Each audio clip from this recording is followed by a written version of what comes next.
Okay, hello and welcome to our weekly Wednesday night live stream. I am your host, Dana Morningstar, and this is a live stream that we do every Wednesday night, or pretty much every Wednesday night at 8:30 p.m. Eastern Standard Time, and it goes for about 3 hours. So if you are new here, welcome, and if you are returning here, welcome. Hello, Karen. We'll see if anybody else is hopping on tonight. How is your week going so far? Anything new and exciting going on? James, Jamie, Kamami, Elizabeth, welcome, welcome. Actually, before we get going, I wanted to share something with you guys that I've been meaning to share for a while, and I was talking to Travis about this before I went live tonight, and he was saying you just should really talk to your community about this. So here's what's been on my mind.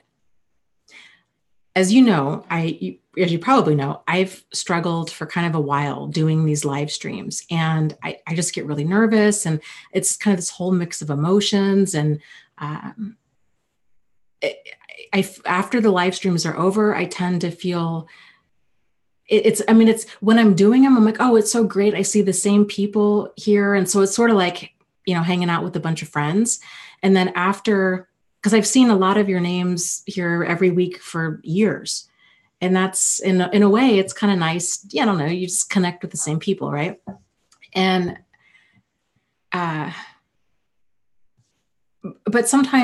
oftentimes before the live stream, I get this feeling of, I don't self-consciousness, I guess, is what it is. I just feel really self-conscious and uncomfortable. And I realized what it is, because I don't feel this way as much when I broadcast with Angie. And I think it's because I'm the only one talking.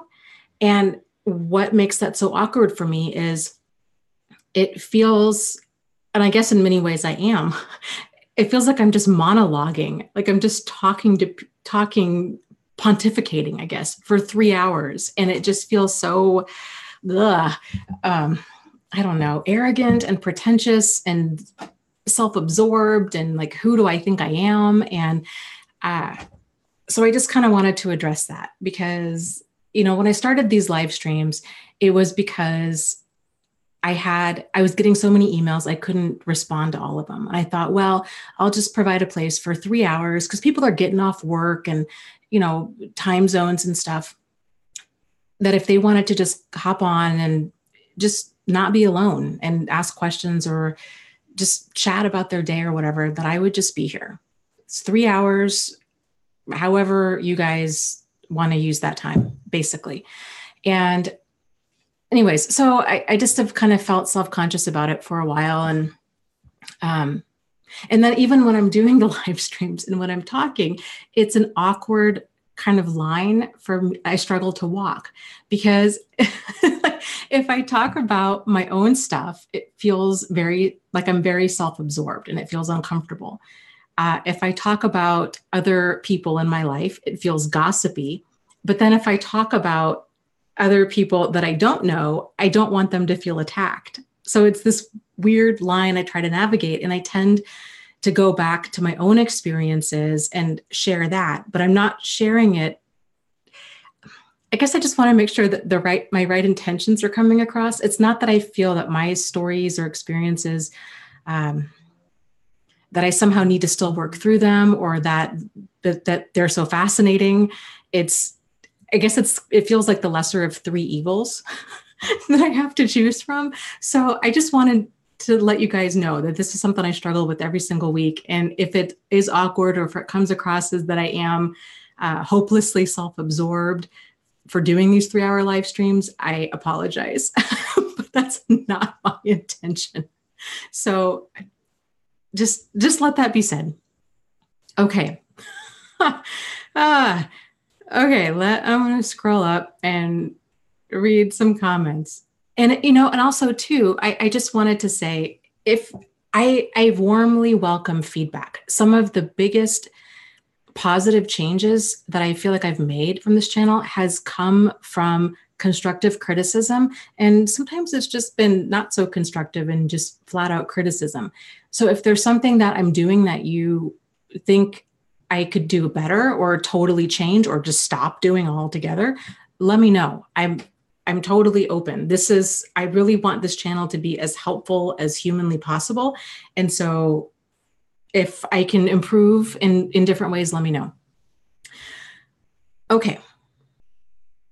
So let me, James says, is Travis joining? No, Travis uses Wednesday nights to go out with his friend and have a few beers. So he's out of the house because he normally, this house is it's 100 years old and it's really creaky. Even though it's all brand new after the fire, it's still really creaky and sound travels and, so it's hard for him to just hang out at home and relax when I'm doing live streams. So he goes out and has a good time.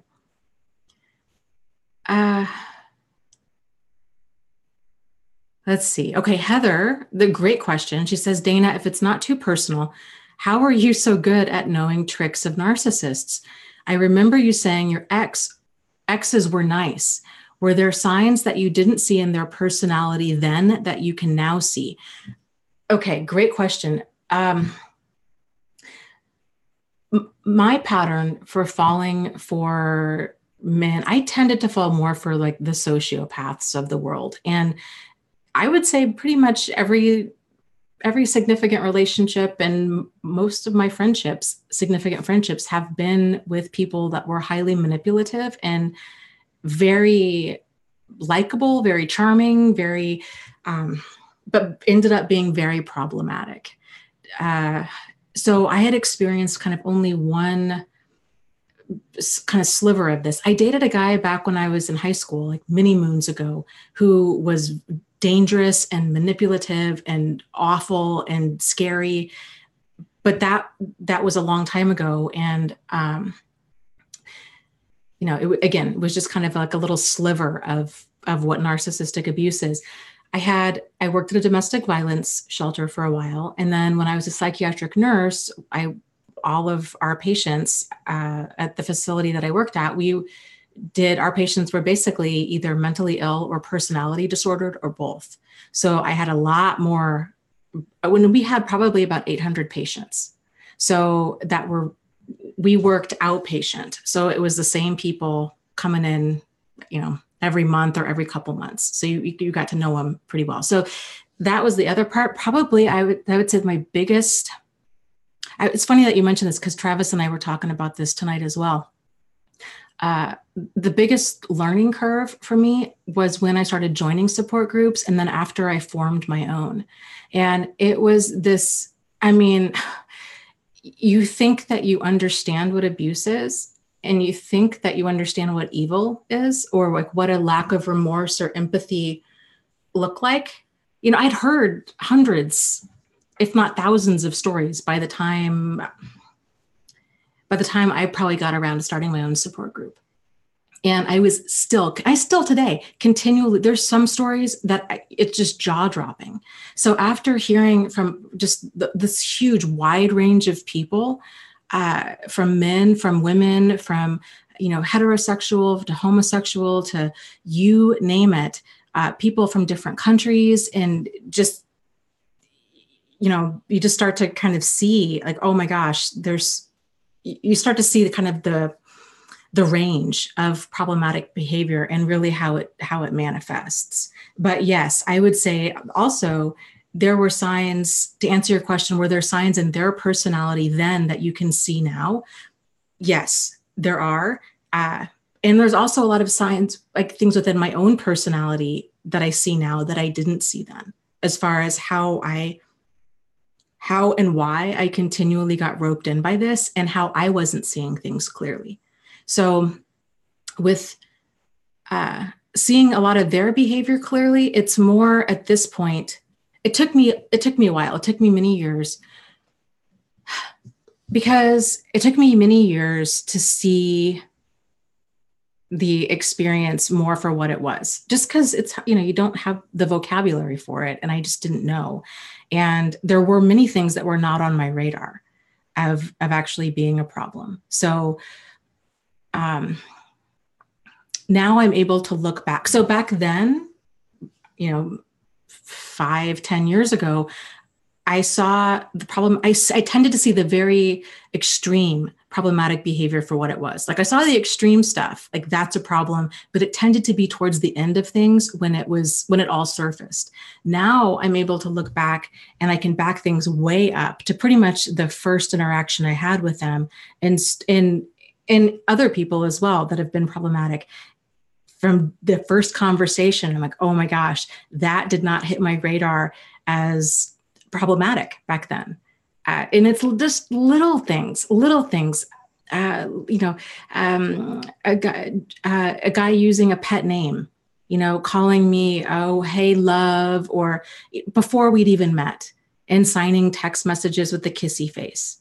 Stuff that's easy to justify and easy to gloss over and think, oh, that's not, no big deal. It's easy to chalk up to that's just how they are, or what have you. But now I view that as it's a sign of disrespect. Like, we're not on that level. You don't know me, right? So for somebody to just be so quick to start, oh, hey, babe, hey, love, da, da, da, da, I see that as the red flag that it is now. Just not glossing over stuff.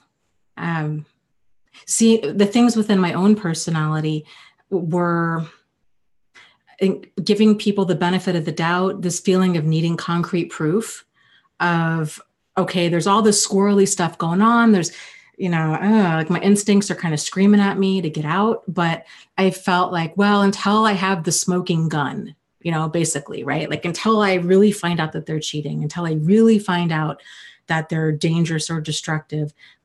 If I left before then it somehow meant that I was judgmental, or that I was hypervigilant, or that I had issues, unresolved issues from my past. So the old me wasn't grounded in her reality. I was very easily swayed. So if somebody else had said, and I looked to others for validation all the time, of, oh boy, what I'm experiencing really, it's very concerning.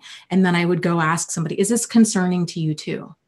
And then I would base their response heavily influenced the direction that I would take. And that's a problem. I feel like that's something that's really important here, a point that I really want to drive home on this channel is you are the expert of your own life. And it is so critical that you get to the place where you're grounded enough in your reality that you understand when it's registering on your radar, you understand when you're being mistreated and when you're experiencing behavior that's not okay with you. And that you have the skill set to either be assertive with that person or to just flat out go no contact and not look back. So many lessons learned. Gosh. Let's see. Elizabeth says, I have a question about codependency. I'm definitely codependent, but I didn't have narcissistic parents. However, I lost my dad suddenly as a child. Is that what created an attachment trauma? Possibly, yes. So I think what we call codependency, or what is called codependency, and that's one of these terms that has a lot of different definitions out there, kind of depending on who you ask. If we're talking about kind of this people-pleasing behavior, this almost like this fear of abandonment, of needing relationships and friendships to work out, of really fearing endings of relationships, of placing ourselves last, placing others first, kind of sinking ourselves so we save others, that kind of thing. We're looking to somebody else to complete us, basically. Like, I don't like, if you're struggling with codependency, it's sort of this feeling of, I feel empty and unloved if I'm single, and that we tend to really get our value and self-worth from other people, which, is problematic. I think there's lots of different ways that people can develop a lot of those that mindset and those behaviors.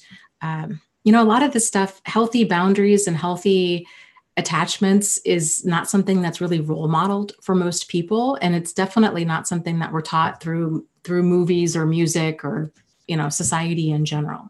So there's a lot of dysfunction out there. And I think it really takes, you know, kind of these extreme situations for us to realize, oh my gosh, you know, to really start learning about boundaries and standards and deal breakers and all of that. So, you know, could it have been okay, so let me back up. Sometimes I think Pia Mellody, let me back up. Pia Mellody, I think, would describe codependency as kind of a result of less than nourishing parenting, I think is how she tends to describe that. And sometimes this less than nourishing parenting can be, you have a parent that is personality disordered, they're mentally ill, untreated mentally ill, I should say. They're addicted to something. They're just not emotionally or physically there for whatever reason. So attachment, if something is shocking, so you have a death of a parent, that can, depending on the person, that can really cause a lot of trauma and a lot of attachment trauma. Different people process things differently. So yeah, that could be. And I'm so sorry for your loss. That must have been incredibly traumatic to have lost your father suddenly as a child. My goodness.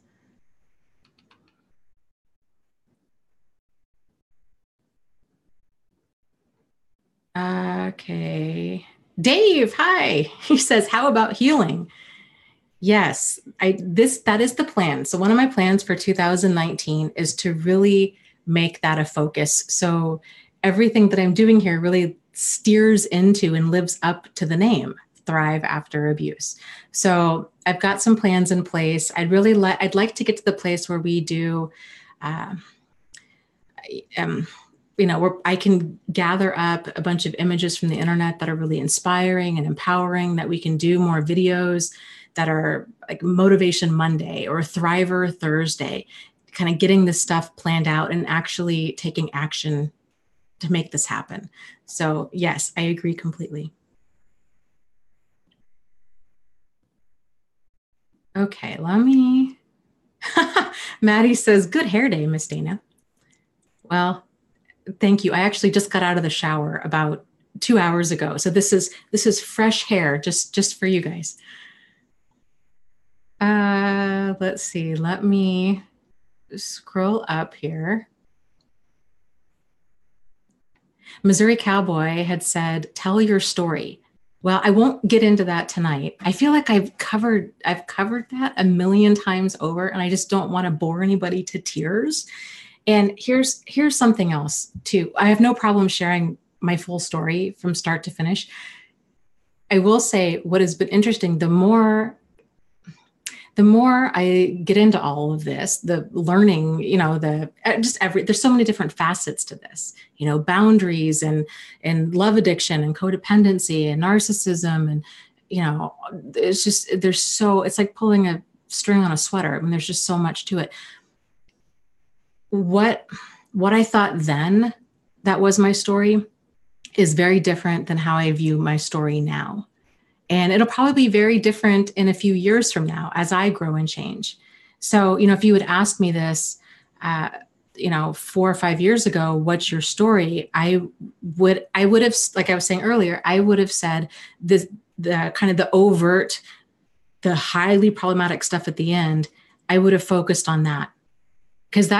Because it felt like a hit and run accident. I wasn't connecting the dots. I didn't see the kind of the bigger pattern of all of this in my life. And so it just really felt like I had, you know, I just got tangled up with 2 sociopaths. And that was that. I didn't have any self-awareness. I didn't even think to really dig much deeper than that. And then it was really being in support groups and then kind of sharing everything on YouTube and then hearing from other people and comments and everything else. It was just this nonstop aha moments and insights. So it's interesting. I would guess that most people are like that have been in this healing process for several years, of kind of how you view your story now versus how you view it then is very different. So just FYI, my story now, I feel is a lot more empowered, and there's been such a tremendous amount of personal growth because I've been able to connect a lot of these dots and kind of see a lot of unhealed childhood wounds for what they are and how they were kind of subconsciously steering my life. And yeah, there's just so many aha moments. Very cool. C. Finn says, this week I realized what Dana was saying, that different thoughts in my head from either the critical parent and the wounded child and not the healthy me. It was such a surprise when I caught myself. That is so cool. Isn't it interesting when you can take a step back and you're like, wow, that's the critical parent or that's the wounded child. With the house fire and, working with contractors and stuff, the past few weeks have really tried my patience because there's all kinds of things that they still have to do in the house and they're not calling us back, or things that they did wrong that they're, we're fighting about who should take responsibility for it, and so on and so on. And I was thinking about this because I was getting so angry, and I realized there's another person inside of me besides the wounded child, besides the critical parent, besides the healthy adult. And that other person is Samuel L. Jackson.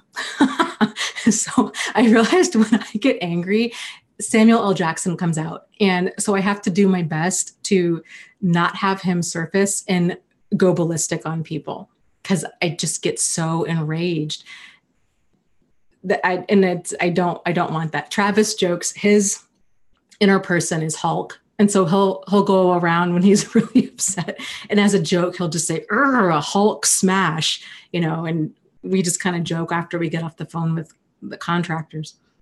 But yeah, it's cool when you can see these different things surface.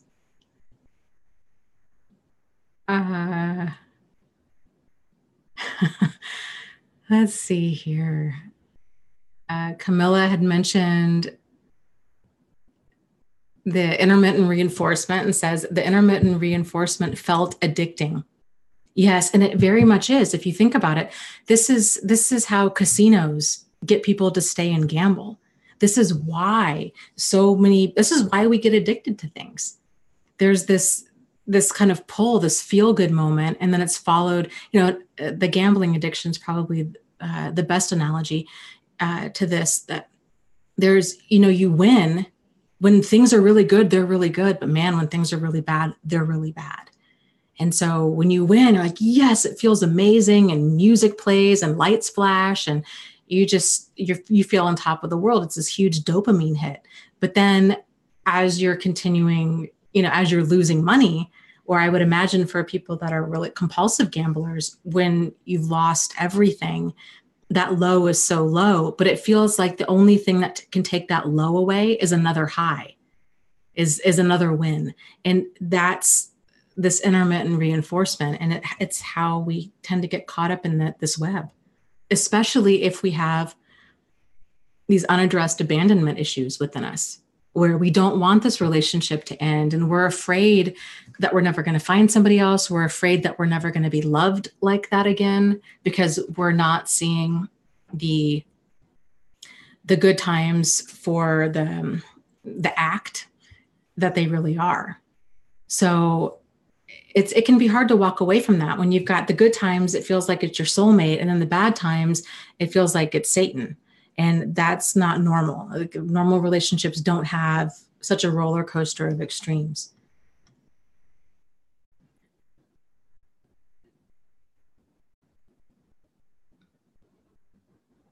Oh, that's a great question. Stainless says, Dana, when someone asks, why did you stay so long? What would you say? I think it depends on what you feel emotionally capable of saying. I had a friend of mine, a good friend of mine. I'd shared this a while back on a live show. I don't even remember how long ago it was, probably 6-8 months ago or so. We were out at lunch, and People that haven't been through this, they just don't get it. Like they truly just don't get it. And she was kind of saying, well, how did you not see that this guy was so manipulative? And she's kind of insinuating that would just never happen to her. And I about lost it. And I slammed my fist down on the table. And I have not gotten that mad in a really long, I caught myself off guard. And I was so upset. I don't get angry like that. And I slammed my fist down on the table, and I was causing a scene in this restaurant. It was embarrassing. My behavior was embarrassing to me.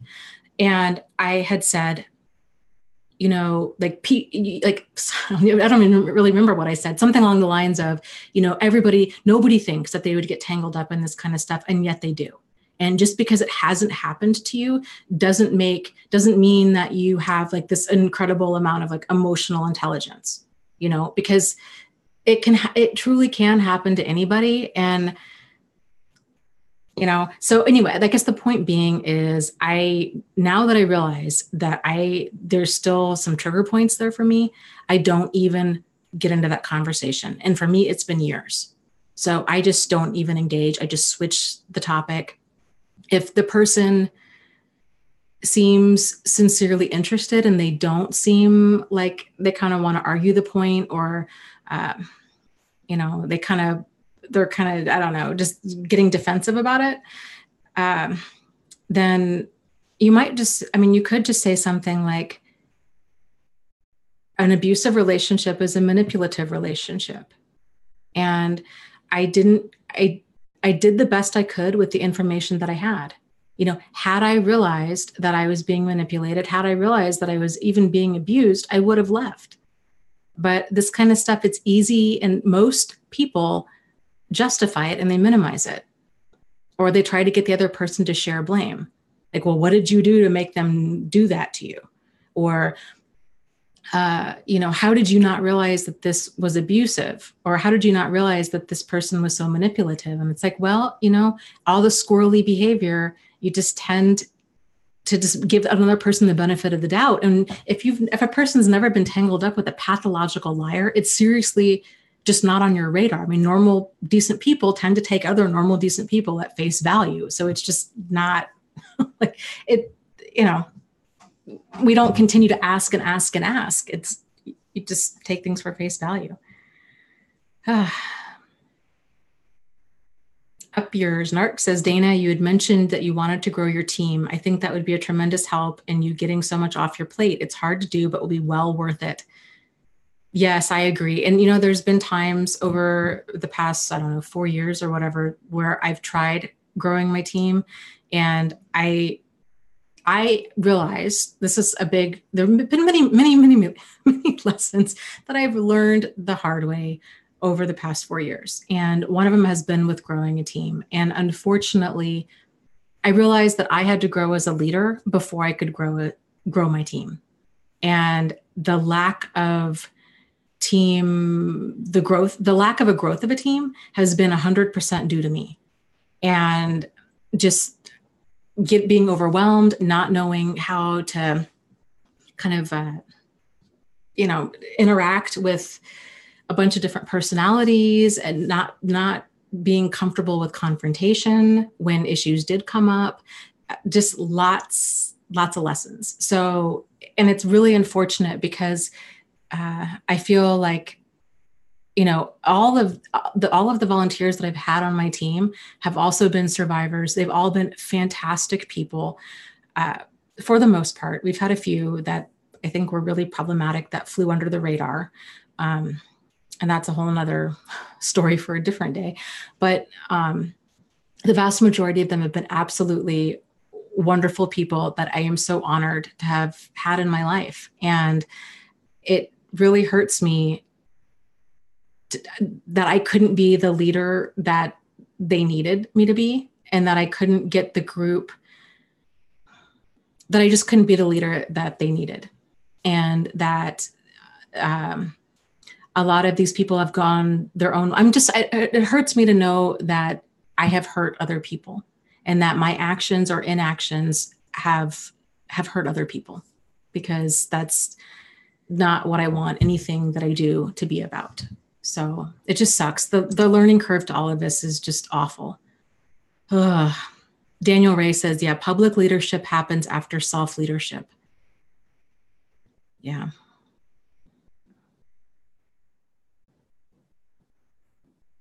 Yeah, it's hard. It's so, yeah, you just, I think any one of us, we can only anticipate to such an extent that we know what to prepare for. And then there's just this whole kind of great unknown area. And so that's kind of what I feel 2019 is going to be about, is really taking some time to examine, what has worked and what hasn't worked and why, and then how can I go forward and do better. So, yeah. So if anybody has any, like leadership books that they would recommend, please let me know, because I am open to that. Okay, let me scroll up and see what's going on in the chat here. Oh, another thing that I was going to say earlier on about how it's really uncomfortable. It's more comfortable for me to have another person like Angie or the book club here, because then it's not just me. And so one of the things Travis and I were batting around, and I don't know, we'll have to figure this out because I don't know how to do this, but is to see about doing some sort of call-in show, to turn the live stream into a call-in show. And then that way it's more interactive and we can talk over Skype or however that's done. I don't know. So that's kind of something that we're kicking around. I'd be curious to know what you guys think of that. I think I can do like in a 1-800 number. So it would be a free call for people. I don't know. I'll have to see. I don't even know how that would work internationally. I don't know. We'll see.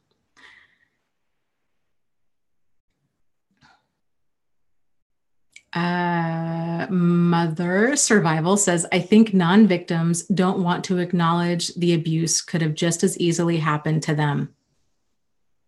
I think that's part of it, but nobody thinks that they would get caught up in that.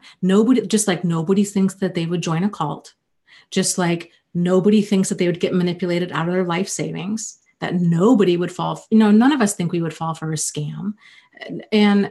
And yet people do every single day. And I think that's the focus of my work, is really trying to get down to breaking that down so people don't have to learn that stuff the hard way. And I shared a while back about, I came across this video on YouTube months ago, and it was a tsunami. And I think it was Indonesia. I forget what year, about 10 years or so ago. And all these people were on the beach, and all the water had gone out, and the boats were just kind of wobbling there. People were very confused. Nobody knew what was going on. And like, this is so strange. And then you see this kind of big wave in the distance, but I don't think it matched what most people thought of as a tsunami. I mean, at least for me, when I think of a tsunami, I think of something out of, you see in the movie, like the kind of apocalypse type movies, where you've got this wave that's, the size of a building. It's, 20 stories tall, and it's kind of right on top of you. And tsunamis don't look like that. That's that wave way off in the distance. And then all of a sudden the water just starts pushing back into the shore. And so so I'm watching this video, and I realized, oh my gosh, a lot of these people that are just standing there don't realize that this is a tsunami. They're stunned, and they're trying to figure out what on earth has happened. And what was so interesting about that, and it was, scrolling through the comments and seeing all these people calling them, oh, they're so dumb, they're so stupid. Didn't they know it was a tsunami? This, that, and the other. And I just kept thinking, oh, like, you would know what a tsunami, like, people think that they know what a tsunami looks like. And it's so easy to just armchair quarterback other people's decisions when we're not caught up in it. And when we experience something confusing, like a tsunami, something that's so out of the ordinary, that's what most people do. They don't immediately just take off and run. They try to figure out what on earth is happening. And so it's like your brain just kind of goes into freeze mode, where you're trying to process, what is this? And so there's so many different factors at play when, how people get caught up in this kind of stuff. So they either don't identify it for what it is, or they continue to justify behavior. It's like the Holocaust. The Holocaust didn't start with the concentration camps. Had it started with the death of millions of people, millions of Jews, action would have been, I would hope, would have been taken a lot sooner, right? But it wasn't. It was a slow erosion of the Jewish people. Okay, now you don't have your bank account. Now you have a curfew. Now you need to wear a gold star. Now you need to do this. Now you need to do that. And in the whole society, as it was happening, people continue to justify it. And that's how this stuff happens on any level, whether it's with a dictator, whether it's with a cult, whether it's with an abusive relationship. It's the same dynamic. People start experiencing things that seem a little off, but then if they're either, I think it depends on what side they are, but if they're emotionally invested in it being something other than it is, they're going to continue to justify what they're experiencing. So, it's just so important for us to, I think, be so grounded enough in our reality that we can see these small, this problematic behavior as it surfaces. Because if it goes unaddressed, it grows and it grows and it grows. And then you have something that's really horrific. But it's so easy, back to the Holocaust example, it's so easy. I remember learning in school, it was very cut and dry. Okay, Hitler didn't like the Jews because they didn't have blonde hair and blue eyes. And so that was kind of it. And this is why history tends to repeat itself, is because we're not learning the right lessons. Like, that was part of it, right? But it was so much more than that. It was so much more than eye color and hair color. And again, it was all the little things that led up to this complete, genocide of the Jewish people. Interesting. E-Rock says, I recently read Man's Search for Meaning by Viktor Frankl. What did you think about that book? I haven't read it yet, but it's on my reading list, and I'm sure I would think it would be fantastic. He's, speaking from a survivor perspective, but I believe, wasn't he also a psychiatrist? Yes. Manju says, facts about narcissistic abuse can save your life. I agree completely. It's really doing that education and that outreach and talking about all of the stuff that leads up to it, all of the stuff that society tends to gloss over, or that worse, movies and music tend to glamorize. You have stuff with the movie Twilight or the 50 Shades of Grey, or a lot of the stuff where this so concerning to me, because it's sending this message that, oh, if a guy is interested in you, he's going to stalk you. You're going to be the only focus of his world. And it's just perpetuating this toxic message of what love is and what relationships should be like. And so when girls go through this kind of stuff, when they're dating, we're totally misreading signals. It's like nobody teaches you to watch out for Prince Charming. And nobody teaches you, if you're being taught that, oh, this guy he's so persistent. He just calls and texts and he won't stop. And he keeps saying that, I'm his and that he'll never let me go and that I belong to him. And if they're confusing that possessiveness for caring or for love, then yeah, we're not filtering the behavior correctly. And then, of course, too, I don't mean to minimize what men go through, men have a whole nother set of issues, right? Because this stuff is really not talked to with regards to what they go through. So people, every gender and has its own set of issues when it comes to identifying abuse for what it is. E-Rock is talking about Viktor Frankl's book and says, yes, he came into the camps as a psychiatrist who lost everything. And his book is sort of the observations of those who survived and those who did not. I'll have to check it out. He says, he who has a why can withstand any how. Yeah, that makes complete sense. I think hope, meaning, hope is such a driver. It keeps us going. And when there is no hope, uh, yeah, people tend to just give up.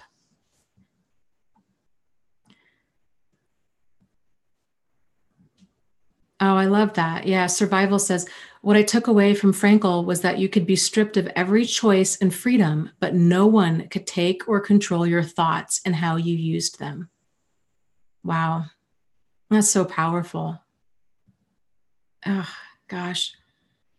It's still, I mean, that happened so long ago, and it's still hard to even wrap our minds around that happened, and that these atrocities still happen in the world today. It's just outrageous. Gamer Christina says Disneyland tells their guest the definition of true love is putting someone else's needs before your own. It made me sick to hear that. Yes, there's so many messages out there. You know, you look at Disney films too, Beauty and the Beast. You know, this idea that, okay, here's this really savage, aggressive, abusive person, the beast, and that only the love of Belle can soothe his, animal soul kind of. It's just, like, why? Yeah, this is why people stay in these relationships. They think love can conquer all, not realizing that self-love has to be in that equation, and that you have to be as much of a priority as anybody else. Because if it's the whole oxygen mask thing, if something's going down, you need to secure your own mask first before you can help anybody else. Because if you don't, now there's two victims. So it's so important that we do take care of ourselves and make ourselves a priority.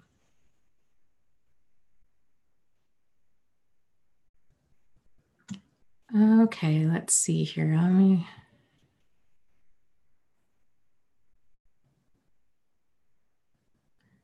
scroll up here.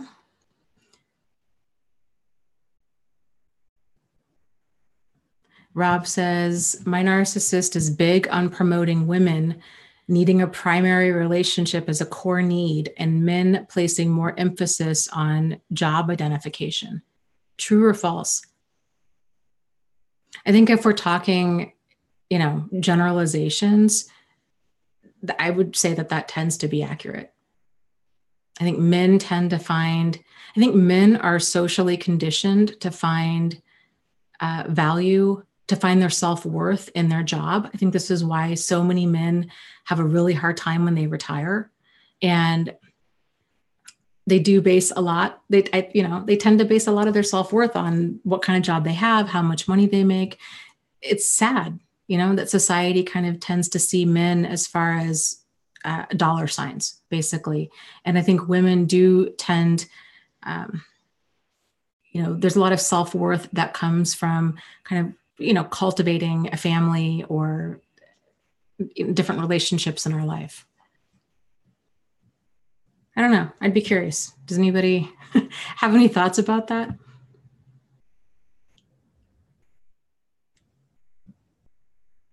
Interesting. Stainless says Lundy Bancroft talked about how in the movie Frankie Meets Johnny, how he grabs her arm and is abusive to her. Interesting. I've never seen that movie. I'll have to check it out. I will say, over Christmas, I was watching It's a Wonderful Life, and I've always really loved the message of that movie. And so this year I was just watching it with a fresh set of eyes, and I realized, oh my gosh, he is very just rough with her, and the way he talks to her it's just totally not okay, and the fact that she's continuing to chase him, and her whole goal is, she's like, I love you, George Bailey. And, she has this fantasy of, okay, I want to be married to him and I want children. And he doesn't want that life. He wants to go travel. And so he kind of defaults into this life, and that's not really satisfying. But then in the end, he realizes that it really is. But just, do you think that's kind of a whole problem right there, right? That, I don't know. Interesting when you kind of see things with a different set of eyes. Okay. Yes, I agree. Truth Seeker says love bombing. No one teaches you that that's a red flag. That's one thing that is life changing. I absolutely agree with you. I'm just understanding charm and when a person's finessing you. And that's how a lot of scams and the problematic people of the world tend to operate, because you kind of get more flies with honey than you do vinegar. And they'll promise you, you know, there's always a hook. Like they always kind of, depending on the different situation, right? You can go to one, I don't know, one of these investment seminars and they talk to you about how rich you're going to get. And then if you're dating, they talk to you about, how much they want marriage, or how much, if you have children, how much they want to be there. They never had children of their own and they really want to help you raise yours, or, whatever. Like they know what to say in order to craft their story to be what's going to be effective on their target. And yeah, understanding that when a person comes on really fast, right out of the gate, it's at a minimum, it's a sign of immaturity. And I think when a person has a more healthy understanding of themselves and of relationships, they see it for the immaturity that it really is. And then that kind of loses its attractiveness. As you realize, okay, even if this person truly is sincere and they are love bombing, which kind of tends to be, I think it's more prevalent with the sociopaths and the narcissists of the world. So it tends to be insincere. But the people that I do think come on fast and furious right out of the gate, even if they really might be sincere about it, they're acting out this fantasy of who they think we are in their mind. It's still immature and it's still a problem. So it's so important that we set the pace and realize this is what's okay with me. This is what's not okay with me, and start interacting with the world that way. And that's the beauty of that. When you realize what's okay with you, it doesn't matter then what their intentions are, what are they thinking? What are they feeling? Why are they doing this? All of that stuff just falls away because it doesn't matter.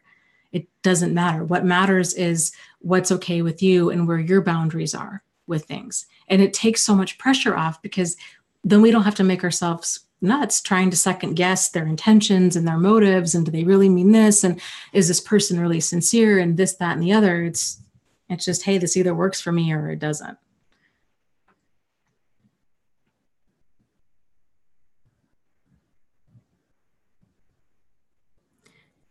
Okay, hindsight POV says women are so attracted to alpha males who tend to be narcissists. My mother fell for that with my dad.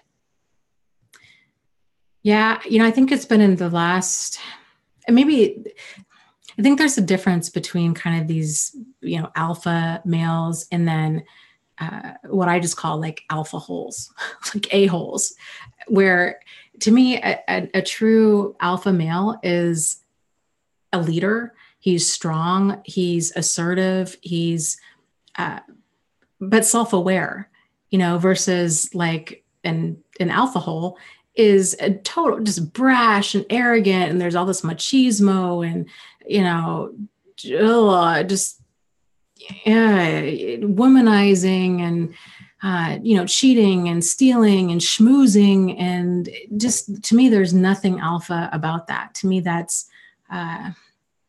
it reeks of insecurity. And I think, yes, a lot of narcissists for sure fit into that alpha hole kind of thing, but, or into that alpha hole role. Sociopaths, I think, tend to they can morph into whatever they need to be in order to get what they want. And that's what can make them so dangerous. They can really play the part of the wounded baby bird, and they can play the part of the really self-aware, strong person, and anything in between. That's why it's so important. We talk about these different red flags. They are going to continue to change up the game once their game quits working. It's sort of like with the internet, with scams. It used to be people were getting caught up with all these this prince wants to send you money kind of a scam. And then there was enough awareness that that quit working. But then the scammers switched up their game. And then it was, oh, you ship us a car and we're going to cut you a check for this amount of money. And then they would somehow pull it out of your account and drain your account or whatever. And then that worked for a while, and then that quit working. So they just continue to level up once we have awareness. This is why it can be helpful to teach specifics, but it's more important to see kind of the broader picture of it. And this is how they operate. This is how they lure people in. And more importantly, paying attention to how this kind of stuff feels. It always feels off. The scams especially, it feels like, oh, this is too good to be true. This seems off to me. Why would somebody do this? Why would somebody who claims to be local not be willing to meet me in person for a date or to buy something off of Craigslist or what have you? It's weird to me. There's these little things that register of that's weird. And that's that level of confusion is the stuff that we need to pay attention to, because that's always there. Okay, let me scroll down here.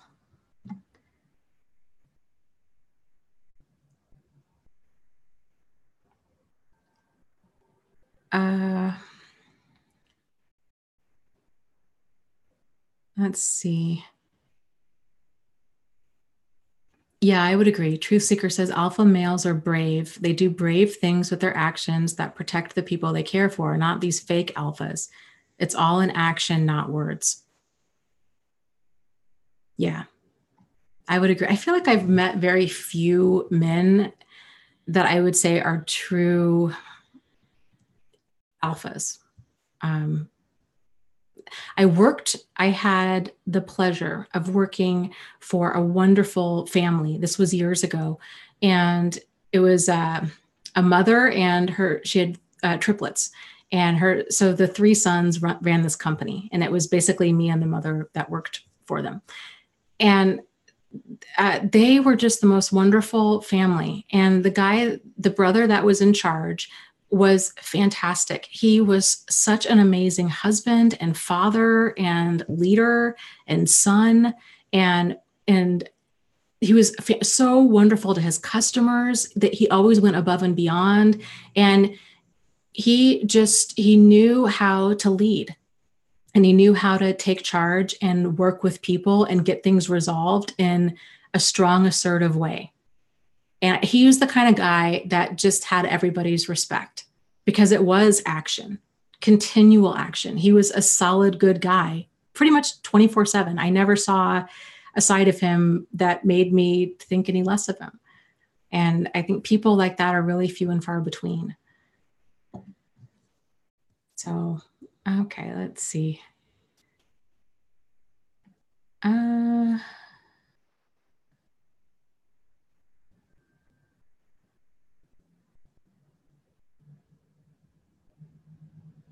I guess, could you explain that a little bit more? Johan says, do you see or talk about the possible supernatural aspects connected with narcissism? Can you go into more detail with that?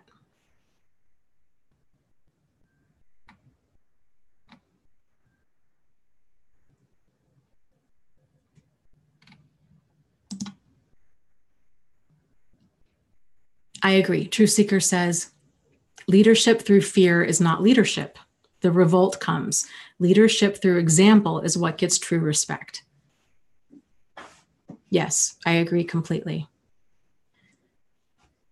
And I think that leadership through example, it really requires a tremendous amount of self-awareness and authenticity and oftentimes vulnerability, because you've got to be in honesty with yourself of, what's working, what's not working, where your limits are, what your vision is for the direction you want to head, what you need from a team. It's uncomfortable. It's oftentimes a lot of uncomfortable conversations that need to be had. It's checking in with people. It's all of that. And, I think it's not easy. And people that can do it well, they make it look so easy. Okay, let me scroll up here.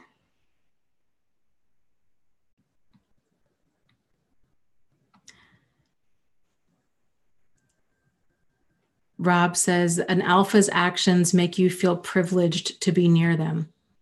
I think a true alpha, like the guy that I was talking about, uh, yes, I felt um, gratitude, I guess, for that experience that I was able to work for such a fantastic company and that I was able to get to know him. And I saw so many behaviors in him role modeled so well. But I think a lot of, a lot of the stuff that you see online and people talk about alpha males, and it really is synonymous with guys that are just total D-bags and that kind of stuff, where they're just they just think they're so slick, and they're finessing and they've got the moves and they're just, it's just, ugh. That kind of stuff is a huge, huge turnoff.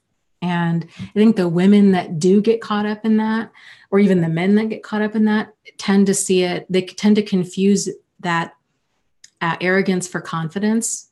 And then soon down the road, you start to realize, oh, this person's not confident at all. They're substituting confidence with arrogance, and they're really deeply insecure. And that's where all of this like jealousy and possessiveness and, control and all of these issues start surfacing.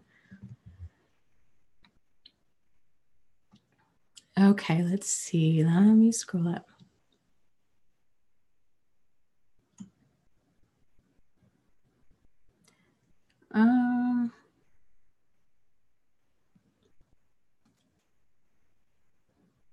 Crystal is talking about her ex, who says years ago when he got caught in his first big affair, he had told me he wouldn't take me back if I had the affair on him. Yes, that's one of the things. I mean, it's just such this huge level of immaturity and this lack of, they just don't see the hypocrisy in a lot of their actions, where it's, they expect, well, you should forgive me, right? Like, oh, I had an affair on you. And so then, but I said I was sorry. I said it was over. You should trust me and you should forgive me instantly. But if you were to do the same thing, oh, no, they would be absolutely enraged. It's the same thing with any of their behavior. If you were to talk to them or treat them the way that they talked to or treated you, they would leave. They wouldn't stay for that at all. So, yeah, it's really wild how like they just don't see their problematic behavior for what it is. It's disturbing.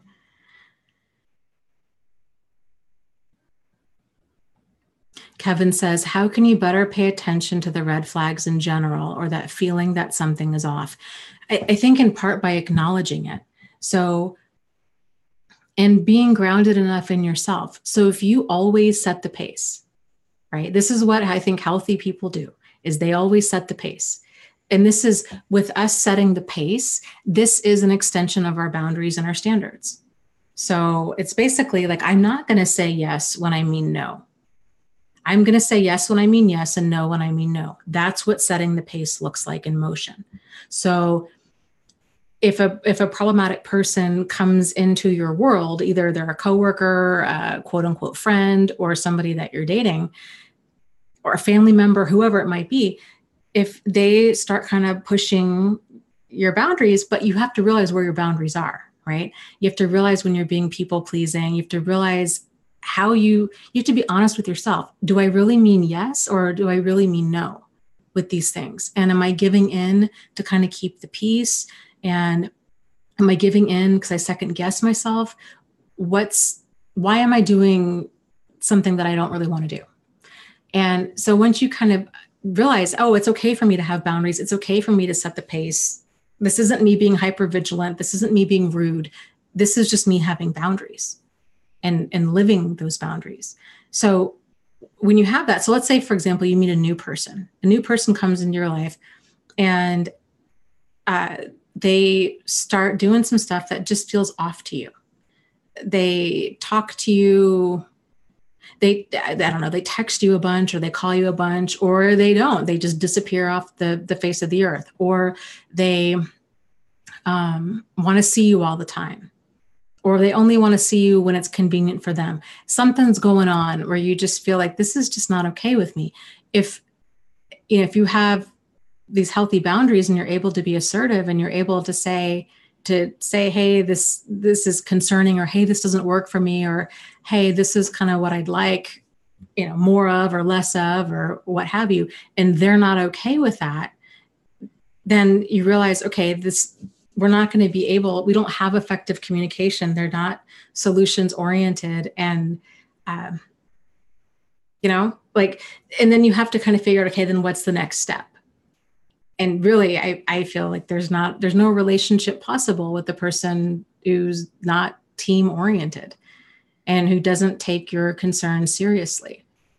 I hear a lot of people, and I've experienced this too, where, you're dating somebody and they keep insisting that this person that's texting them at all hours of the night, or that they're liking all their sexy pictures on Facebook, that this other person's just a friend. And the old me would have said, oh, well, but how do I know? How do I know how do I know he's cheating on me? But what if she is just a friend? And it was this whole attitude of, I don't want to miss out on a good thing because he's a great boyfriend in every other way, but this seems squirrely for me. And I'm not comfortable, but I don't want to make a big deal out of nothing. I don't want to ruin a good thing. That's how the old me would have thought about that. The new me is like, I don't need to figure out what he's doing. If she really is a friend, if she's not a friend, if he's cheating, I don't need to even figure that out. I know that I don't have room in my life for squirrely behavior. And if somebody's going to prioritize, an innocent friendship, if they're going to act squirrely, right? Like, he would have been upset if I was doing that to him, right? So he knows it's squirrely. So if a person's acting squirrely, they don't make any effort to validate your concerns or to change their behavior, then I'm out the door. So, I just don't have time for that kind of stuff. So like I said, it really goes back to knowing your deal breakers and what works for you. But think back to the many different times in your life where something has felt off. You had a problematic coworker. Think about the first few times when they started showing that they were toxic. Like, it might have been inappropriate requests. It might have been too many requests. It might have been they were inappropriately interacting with you, that they were flirting with you, that they were asking to borrow money, that they were kind of bullying you, that they were, intimidating you to try to get you to work, whatever it might be. Like, think back to those early times when you thought, that's weird. It's weird that they asked that. It's weird that they're acting this way. That's when that kind of stuff starts. But it's really difficult for us to see it for what it is until we've been through it a few times. And then we do. And then we realize, I just don't like, I'm done.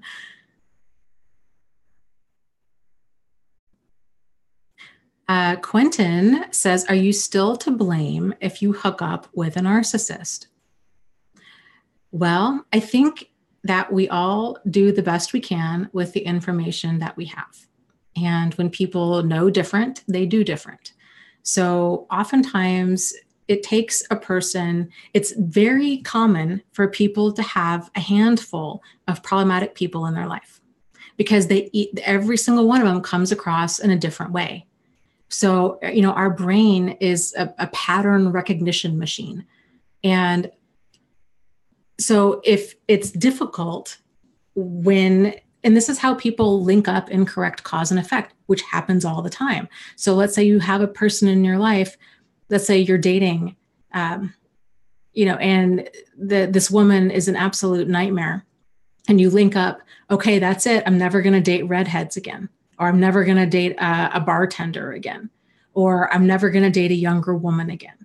Whatever kind of defining features about her, odds are your brain is going to think, okay, that's what's different about her compared to the other women that you've dated or men. And then you're going to be on the lookout. Okay, that's it. I don't date Scorpios anymore. So now you're striking Scorpios off the list. You're crossing redheads off the list. You're crossing all these different things off the list. And that might work for a while until it doesn't. And then if you encounter this other problematic person, but let's say it's not dating, let's say it's a friend, and you guys end up, I don't know, going into business together. And then you start realizing, oh my gosh, this guy's stealing from me. He's manipulative. He's lying to clients. And it's the same kind of behavior, but it comes in a different package. And so it's weird how our brain does not connect the dots like that.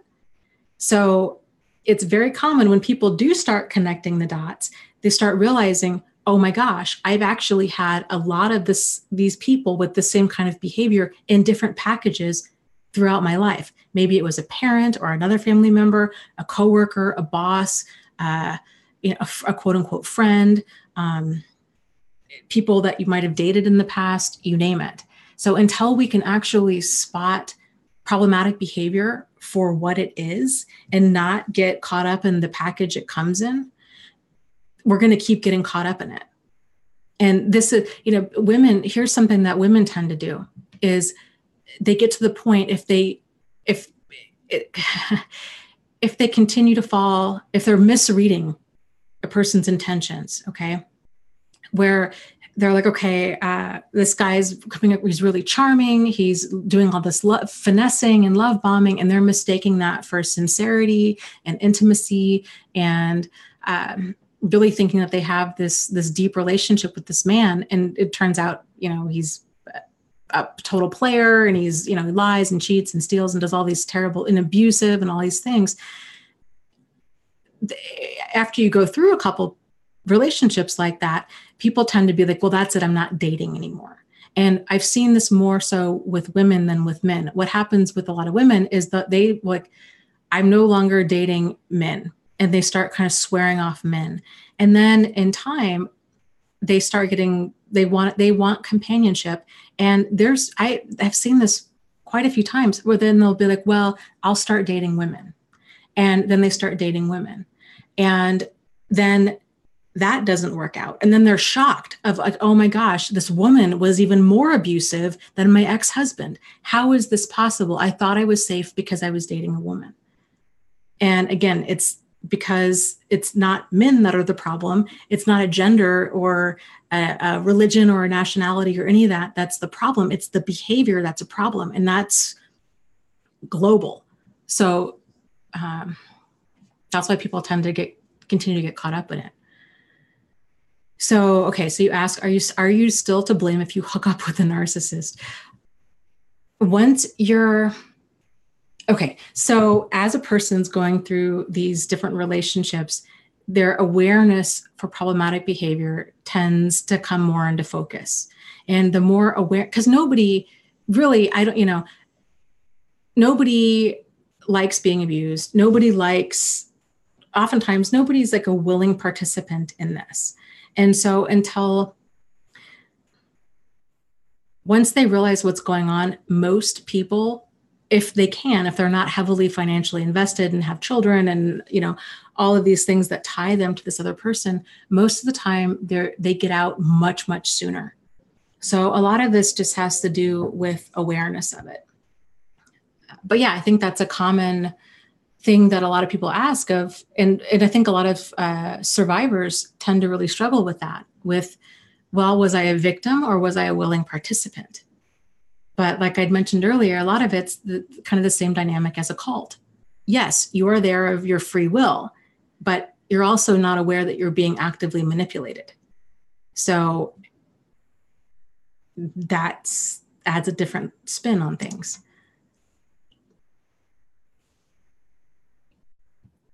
Did that answer your question? That was a really long-winded, winding answer. Okay, let's see.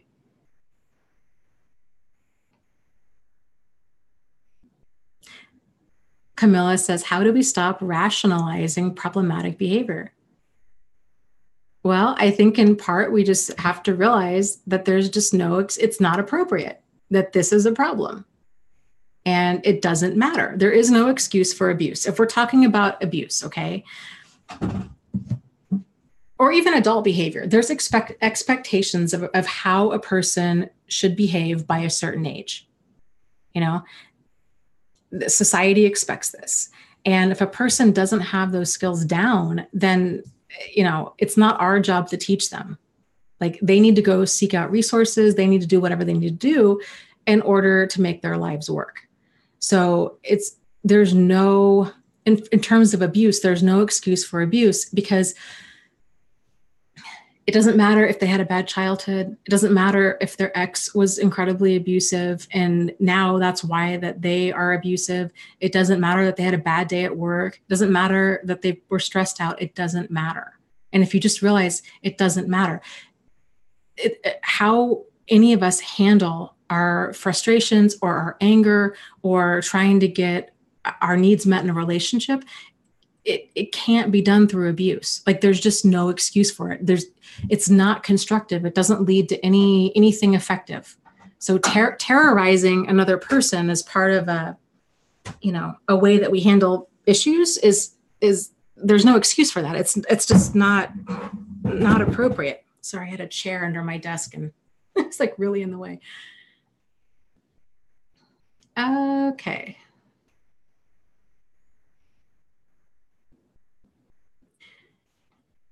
Anna says, what do I do if he's a criminal and I don't want the police to connect me to him? I guess I would need more context. Is he wanted by the police, or is he in jail, or are you wanting him to go to jail, or kind of what's the situation? And I guess, do you have stuff that you don't want the police to know about? Is that why you don't want the police to connect you? There's a lot of different elements potentially at play there. Let's see. Mo says, the blame shifting all the time is a give and a very strong red flag. Yeah, I think if you even back it up a little bit further and you think about ineffective communication in general is a red flag, because in order for a relationship to work, there has to be that sense of mutuality there. There has to be this ability to effectively communicate with the other person. And if that open, honest, sincere, solutions-oriented communication isn't there, then nothing can grow. I mean, that's the foundation of a healthy relationship. So, yeah, so I think when you're seeing immaturity in any form, whether it's immature communication, ineffective communication, immature behavior, a lot of this kind of behavior, it's stuff that you see from children or from bratty teenagers. They have no accountability. They're entitled. There's no insight into why what they're doing is wrong. It just, that level of immaturity in an adult is problematic. And in my book, it's not workable. So it's because then you're taking on a project and it's not a partner. And it's really important to have that relationship of not only mutuality, but equality, where there is no there's no imbalance of power there, where you're relating to each other as you're both adults, you're both functional adults, that no person is either the caregiver, no person is, there's not this like parent-child dynamic. There's not this kind of like therapist-client dynamic or social worker or client dynamic. There's not this unbalanced dynamic. It needs to be, that you're not looking for somebody to complete you and vice versa. That you're not there to rescue anybody, that you're not there to teach anybody, that you're not there to do any of this, that you're wanting to relate in a healthy, mature way to another healthy, mature adult. And that can be hard to find. but really anything less is just not going to work. There has to be that foundational communication, open, honest, sincere, solutions-oriented communication. If there are any other, issues that pop up in a relationship, and there always are, if you have those foundational pieces in place, then things can be resolved and worked out. But if that's not there, then nothing's happening. Let's see.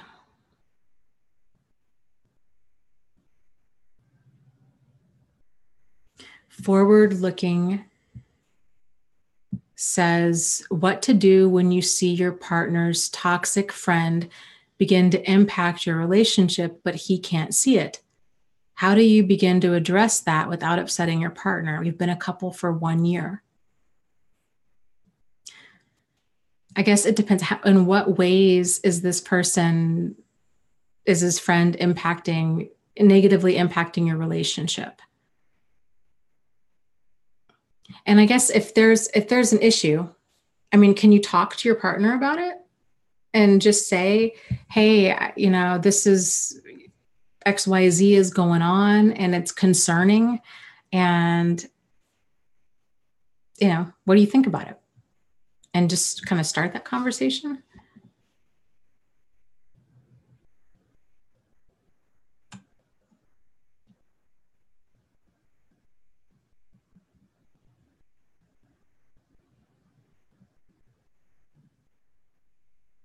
Okay, let's see. Truth Seeker says it's scary to realize that they can be a child in an adult body, especially when bigger and stronger. Yes, I agree. It is.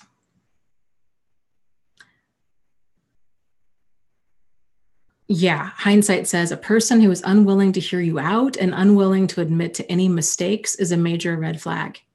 And I would also say if there's the same behavior, even if they are willing to hear you and they are willing to admit to mistakes, if their behavior is not changing, then that's also a problem.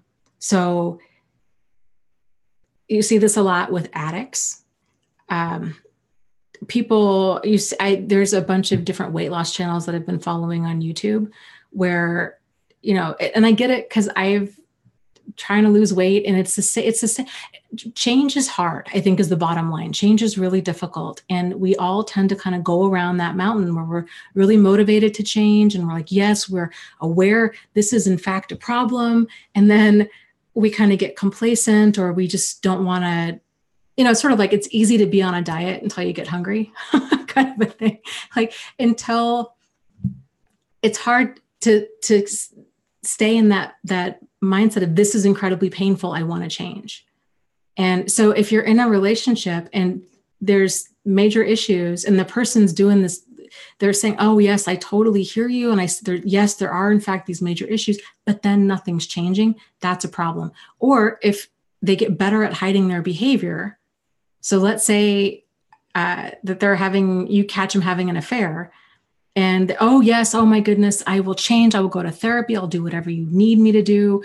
And I love you and I want to make this work and yada, yada, yada, right? And then things kind of get back to normal and everything seems to be fine. And then 5 years later, somebody shows up pregnant at your doorstep and it turns out, oh, they've been having another affair or multiple affairs. It's like, well, then odds are they haven't been faithful for 5 years. It's just that you now caught them again doing it. They just got better at hiding their behavior. You see this also with addicts and alcoholics. They might claim that they have all this clean time under their belt, and then you find, a bottle hidden in the trash, or they get a DUI, or something happens, and it's, back to square one. So I think at the end of the day, it's just having the mentality of no crazy making. I just want peace in my life. If you just kind of head in the direction of I want peace and I want joy in my life. I don't want crazy making. I don't want drama. I don't want perpetual confusion. I don't want mental anguish. I don't want chaos. I don't want frustration. I don't want never-ending problems. I don't want excuses. I don't want any of that. I just want peace, peace in my life. It's amazing when you kind of set that as your North Star. It really changes the jobs that you take and the friends you make and who you date and how you interact with other people.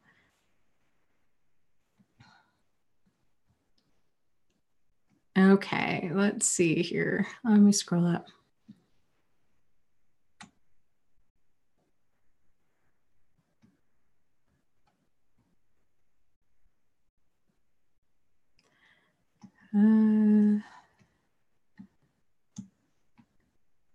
Let's see, scrolling.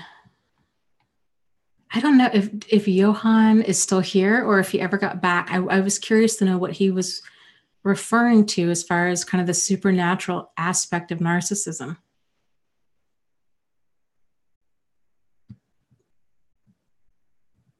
Camilla and Kevin are talking about empathy and inappropriate empathy. And she says, yes, it's so easy for manipulators to use my empathy against me. Yeah, it can be. This is what I said. It's this level of awareness that the more of this range of experiences that we have, because they all come across differently. So we might think, oh, this will never happen to me again. You know, when I dated that guy in high school, that was awful. I got out of that situation. I was stalked by him for years. It was terrifying. And I had told myself, I'm like, I will never again date anybody like him. And I never did. But I dated really, fast forward, 15 or so years. And I dated 2 more really problematic men, but they were problematic in a totally different way. It was just not on my radar. So it's the same thing with learning all these different tricks of manipulators with, okay, they're using your empathy against you. I was talking to a friend of mine the other day who's dating, and she was saying she hadn't even gone out with a guy. And it was, when you see this kind of stuff for what it is, it's so eye-opening. But this is this kind of stuff that can fly under the radar for a lot of people. So anyways, this guy had dropped this hint within a few conversations of that he tended to date very beautiful women and women that, wore makeup and high heels. And that's really what he liked in a woman.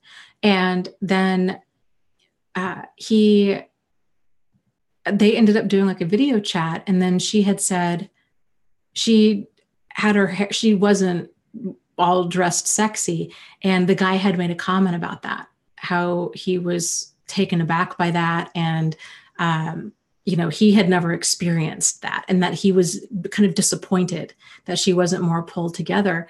And it was so inappropriate. And it was like, he'd been kind of setting this up from day one. Like, this is what he wants in a woman. And that's fine. It's fine to know what you want in another person. But it was very much grooming of, I want you to look this way. If you don't look this way, you're going to then I'm not interested. You're going to get my disapproval. You're going to get a lot of shaming and blaming from me. And if you want to keep me in your life, you better look different next time, kind of a thing. So it's like, he wasn't really interested in her as a person. It was more of, he has a certain look that he's attracted to. That's all he's looking for. He's basically just looking for a physical relationship. So, and we were kind of talking about how the old us might have justified that or might have even owned it and thought, boy, even though this person at last minute wanted to do a Skype call, I really should have, gotten fully ready as if we were going on a date, even though it was going to be a 5-minute conversation. It's so easy to get knocked off center and to be this people pleasing of, I need to be this in order, to please or impress this other person. And really any reasonable adult understands if it's a last minute Skype call, you kind of get what you get, right? So it just, like that kind of stuff.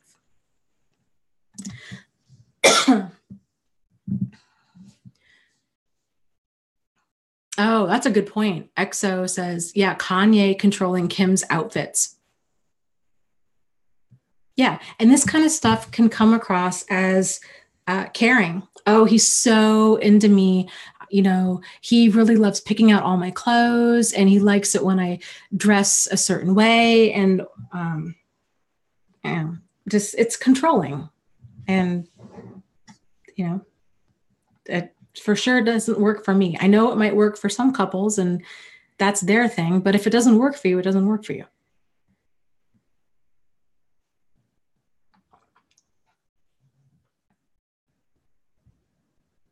Forward looking says, I want to have a true moral north compass. But when I hear my partner's friend is cheating on his girlfriend, whom I know, am I expected to keep his lie, either by omission or outright denial? These kind of situations are so incredibly uncomfortable. And I oftentimes just stay out of it because odds are she's not going to believe you. And it's just not going to end well. So she's probably not going to believe you. And then all of a sudden you're the bad guy because he's going to say, oh, she's just jealous of you, you know, or actually, I don't know if you're a guy or a girl. You know, there's some reason that this person's forward looking is trying to split us up. Forward looking is just jealous, you know, on and on and on. And if she wants to continue in that relationship, she's going to continue to believe. Most people have that need for concrete proof before they do anything different. So odds are telling her is not going to make a difference. What I tell people when I am put in situations like that, and I have experienced something like very similar to that, is I'll just flat out tell them, I'm not going to lie for you. If you're going to do stuff like that, I don't want to know about it. So don't put me in a compromising situation because I just don't I just don't want to be involved in all of that. You know, I don't want to be involved with having to remember all of the lies and the drama. And I just don't want to get pulled into all of this deceit. It's just not me. It's not what I'm about. So it'd be different, I think, if she asks you or she's maybe kind of waffling, like what's going on, to then just say something. But again, people tend to only hear what they want to believe.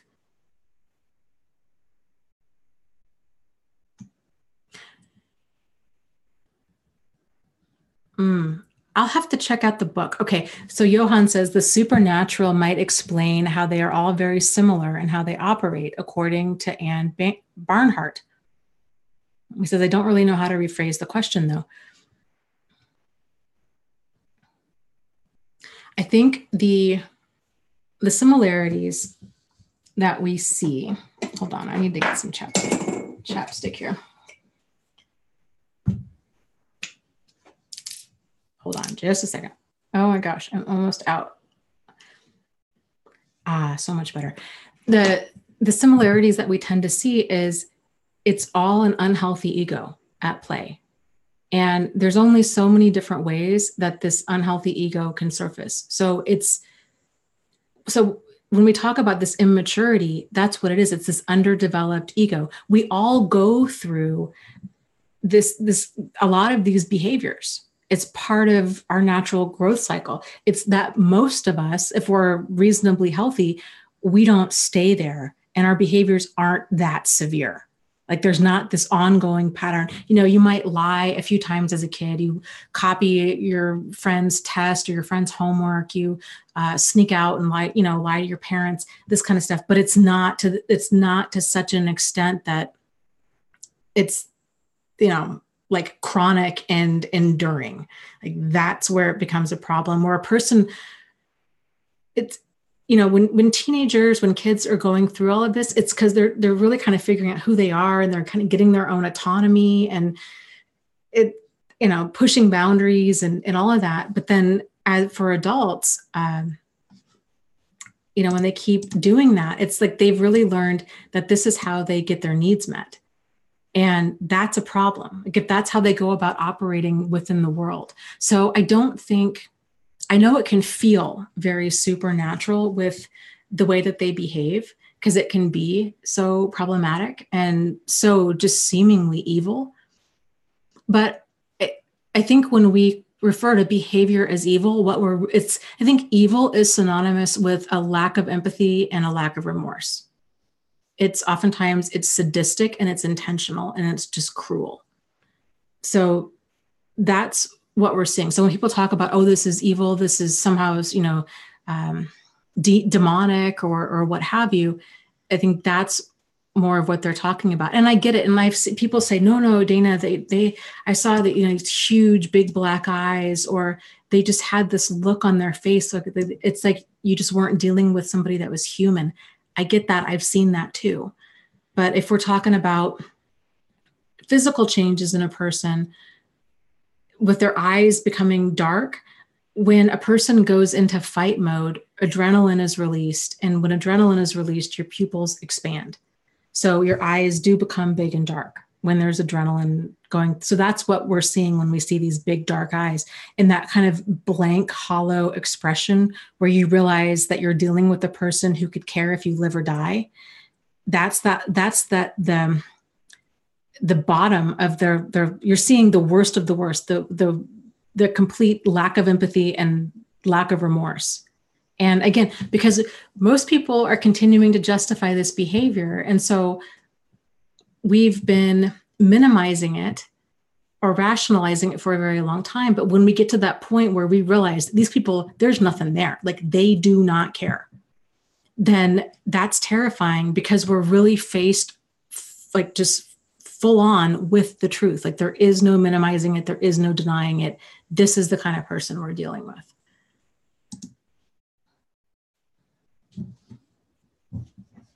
So, okay.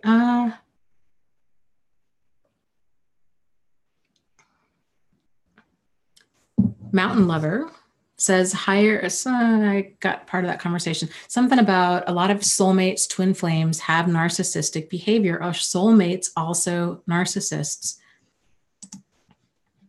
I guess it depends on how you define a soulmate.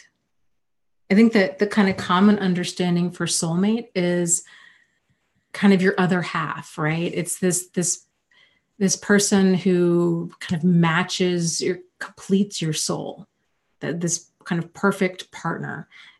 I don't view soulmates that way. And I don't think that there's just one. I think soulmates there's many different people that you meet in your life. And it's those people that oftentimes have the most profound effect on you, and that in many ways contribute to your growth. So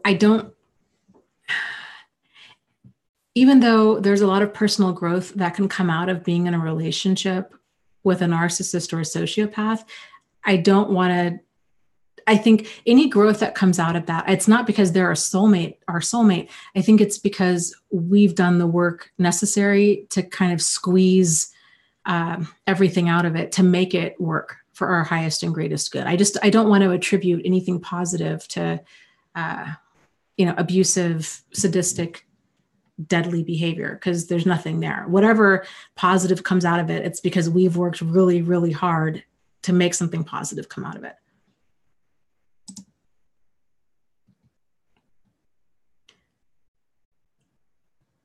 Rob says, I won't hear of soulmates anymore. 2 narcissists in a row have played that trick on me. Yes, I am very hesitant. To me, it's if somebody starts talking about soulmates and twin flames and that kind of talk, I view it as a sign. Just take this for what you will. I view it as kind of a sign of immaturity, and it's a turnoff for me. So, especially if it's right out of the gate. I think it's different if you've really cultivated that deep relationship with another person where you just feel so blessed to have met them in this life, and that you just feel like I have known you. I feel like I've known you forever, and I feel like I want to know you forever. And I hope that we're somehow connected, but I think that level of connection, it doesn't happen right away. I think when manipulators, when narcissists, and people might even really mean it. at the time. Oftentimes, like sociopaths don't, but narcissists, people that engage in this love bombing, that have this really unhealthy ego, they're quick to move fast, but they're impulsive and their emotions are very shallow. So I think they tend to confuse infatuation with real love.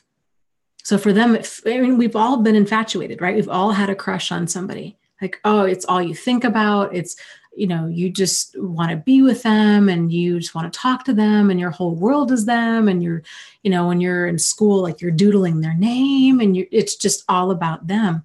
That's infatuation, right? And that stuff fades in time. And if it's a real relationship, it's replaced with substance. And then you get to see the humanness of that person.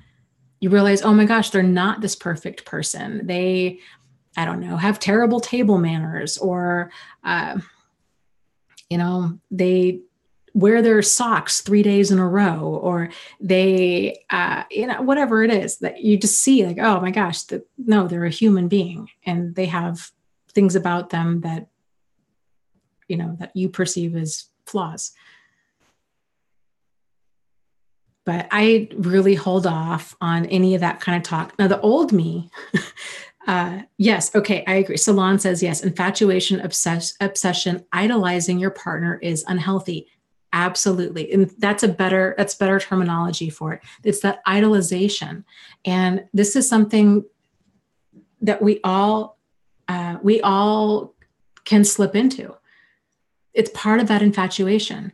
But with a real relationship, this is why narcissists, I feel like if there's this kind of, if they're like a shell of a person, right? And all of their emotions are very superficial, but they're not aware that they're superficial, then I could see how they would, I could almost see how they view the world and how it's problematic and why they're continually looking for the next thing. If there's no substance there and they don't know how to get validation or self-worth, and if there's all of this self-loathing and all of these unresolved issues within themselves, it's like they're looking outside of themselves in order to feel alive. So, it's really toxic and it's not fulfilling. Everything is just a quick fix, but it's just toxic. Okay. Oh, I'm sure. Mo says twin flames is a nice way to get women to go to bed very fast. It's used and tested by some narcissists on their victims. Yeah, that kind of talk. I mean, it's just finessing another person. And a lot of people still fall for this. I see this in the support group all the time when people are like, hey, I just started dating this new person. And, right out of the gate, it's that kind of stuff. The baby, I love you. And I've never met anybody like you. And I just want to be good to you. And I'll never cheat on you. And I'll never hurt you. And saying all the right things and just doing a lot of finessing. And it's like, it's pillow talk. It's pillow talk. Talk is cheap. And it's actions that matter. If you've only known this person for a few days, you've only gone on a few dates, you don't know them. Who was it? Was it Truth Seeker? Somebody in the chat had said, you've just met their representative. It's so true. Like you just have met their highest and best self. And it's so easy to get pulled into that fantasy, especially when a person's actively creating a fantasy and they're telling you everything that you want to hear. And if you're lonely or if you're vulnerable in some sort of way, boy, that just feels, like you've met the perfect person. You feel so lucky. Oh my gosh. It's like, I found this gold nugget as I was walking down the street. Like, how did I get so lucky? Here's this amazing person who is so interested in me. That's how that kind of stuff feels. And that is oftentimes why we tend to be so quick to not avoid the whirlwind, but then jump into it. Because then we're getting caught up in the fantasy. We're getting caught up in this idealization of, oh my goodness, they're this perfect person, because we're buying the act. And then when we start to see the real them, when that mask starts to slip, it's hard for us to reconcile. And so people will often say like, oh, I really wish things could go back to the way they were, but it's like the way they were was not real. It was just their highest and best self. It was an act. It was an act that they were putting on.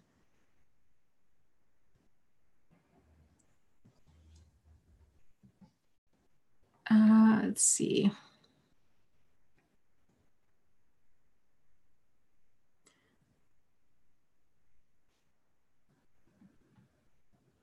Okay, let's see. Yes, teacher Spring says, I've been needing this conversation. Dating is so much harder once you're aware of problematic behavior. It's hard to believe anyone is safe, especially online dating. It was a very different place 10, 20 years ago online. Now it's sociopath central. It's a bunch of people that are just looking to cheat, looking to scam, looking for vulnerable people to exploit. It's really bad out there. And it's why I really try to drive home the point. If you're going to engage in online dating, you really have to not get emotionally invested in a person, ideally for at least the first 30 days. Make sure that you meet them ideally right away.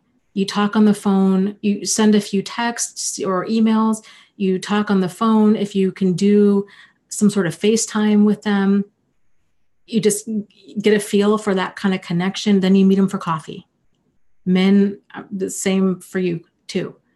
And you're not sharing your Facebook profile with them. You're not telling them where you live. You're not offering to pick somebody up. None of that.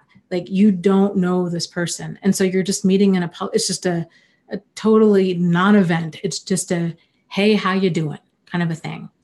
And you meet in person, and this way expectations are managed. There's not this whole fantasy that's been built up based around a few pictures, a few of their best pictures, mind you, that they've posted online. And it's just so much better that way. And then the next date, maybe you go out for lunch, or it's a little bit longer, right? Or you go out for dinner. And then maybe if you continue to enjoy this person's time, it's a little bit more. It's a little bit more talking. It's a little bit more texting, but it still should be appropriate.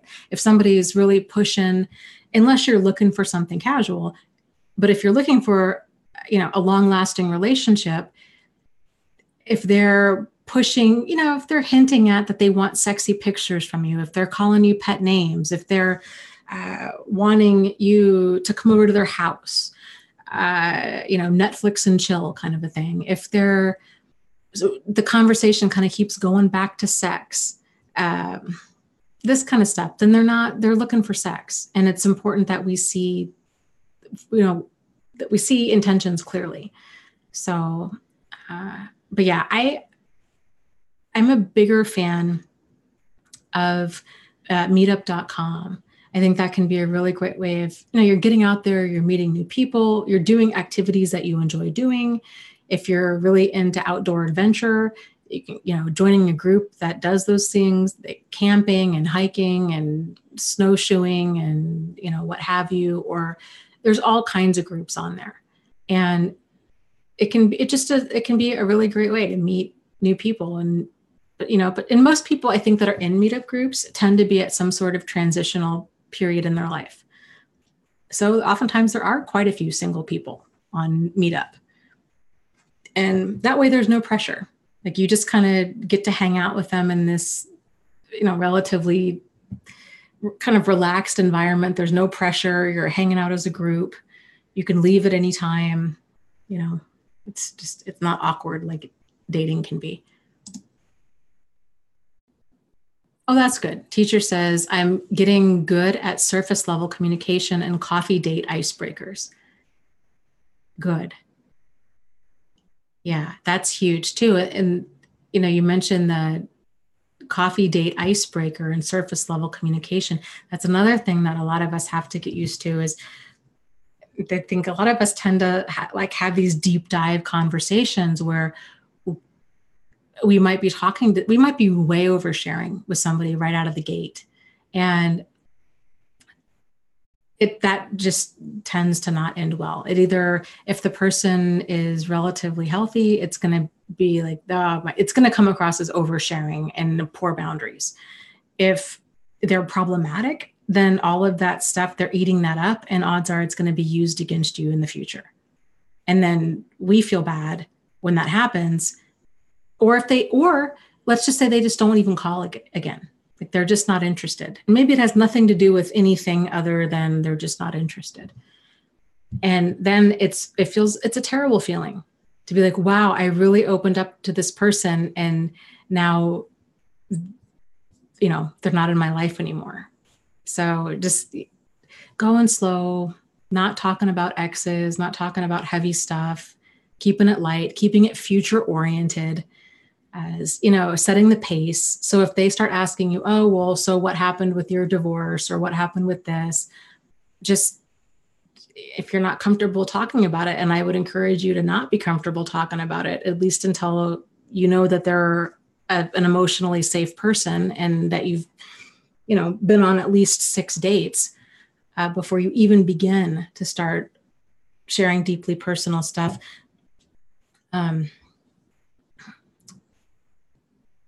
Just kind of keeping it surface. And so if they're pushing you, I really want details, and I'll tell you all about my divorce, and to still just be like, oh, you know what? Why ruin a lovely Sunday? Or why ruin a Saturday night?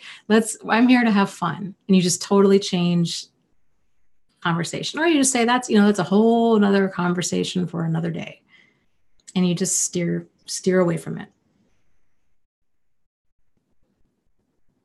Okay.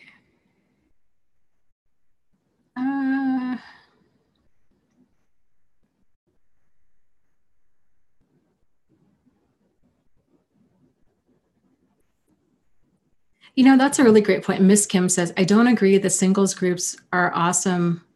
I don't agree. I'm not sure where the break in that sentence is. So if I'm reading it incorrectly, correct me.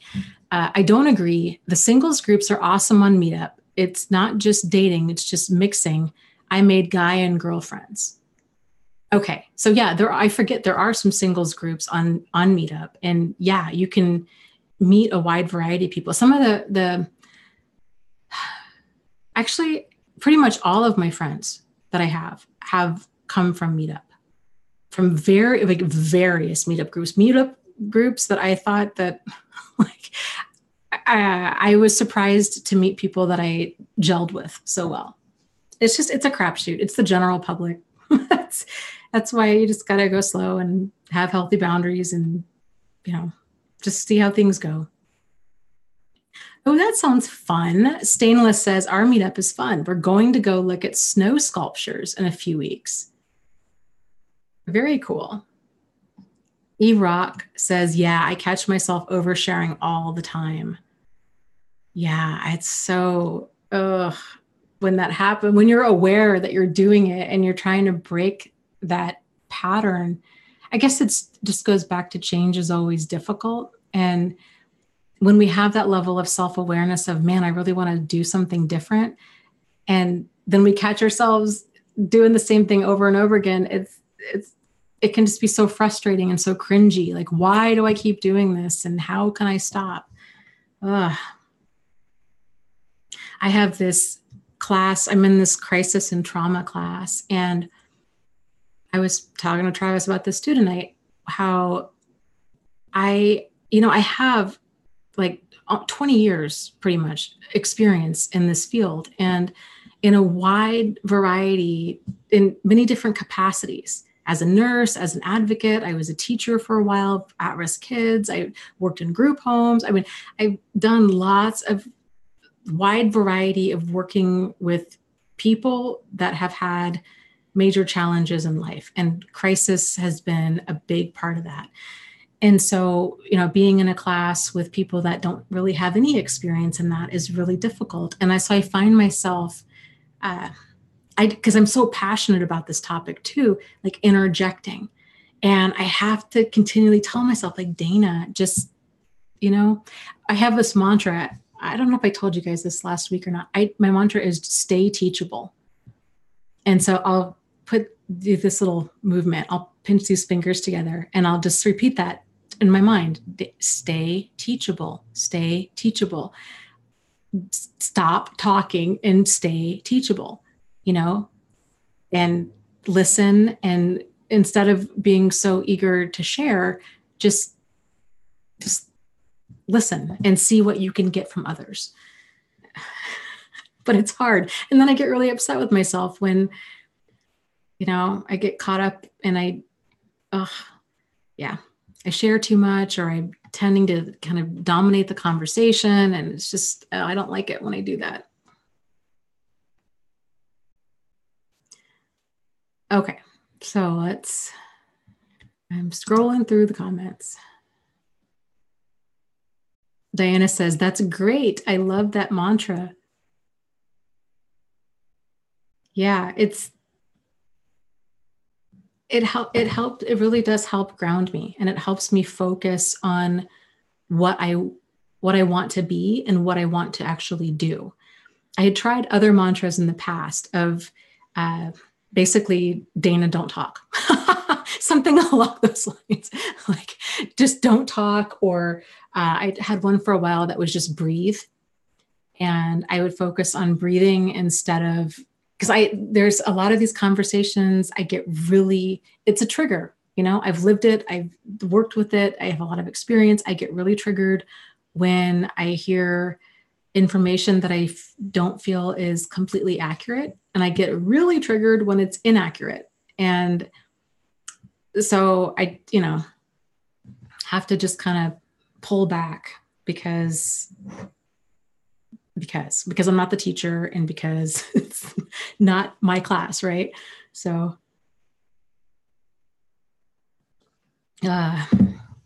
crazy.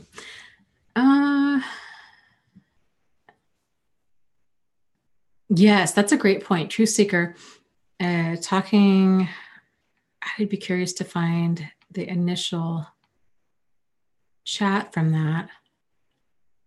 Says, she's talking to JJ and says, JJ, I used to see synchronicities and coincidences as some mysterious message from a loved one. Then I learned about confirmation bias, which is when your mind overfocuses on things as special as that. Yes, it's very interesting when you learn. I'll have to see. It was a part of my book, the Narcissist Playbook that I'm working on.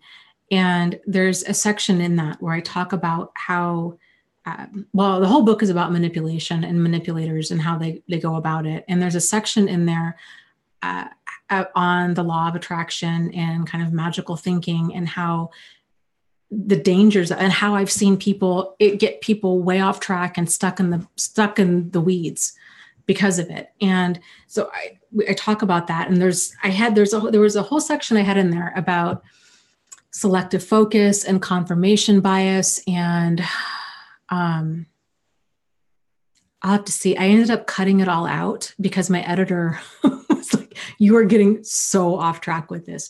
But I think it is really valid information to understand how our brain works. Because when you understand these things about how our brain processes information, you're less likely to get caught up in it.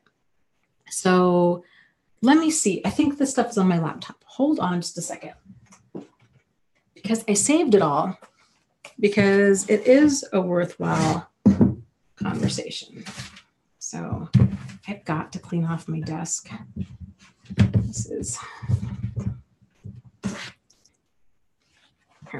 Maybe this chair will come in handy after all. Maybe not. Come on. No, that's not going to work. Well, let's see. Let me see if I can even find it.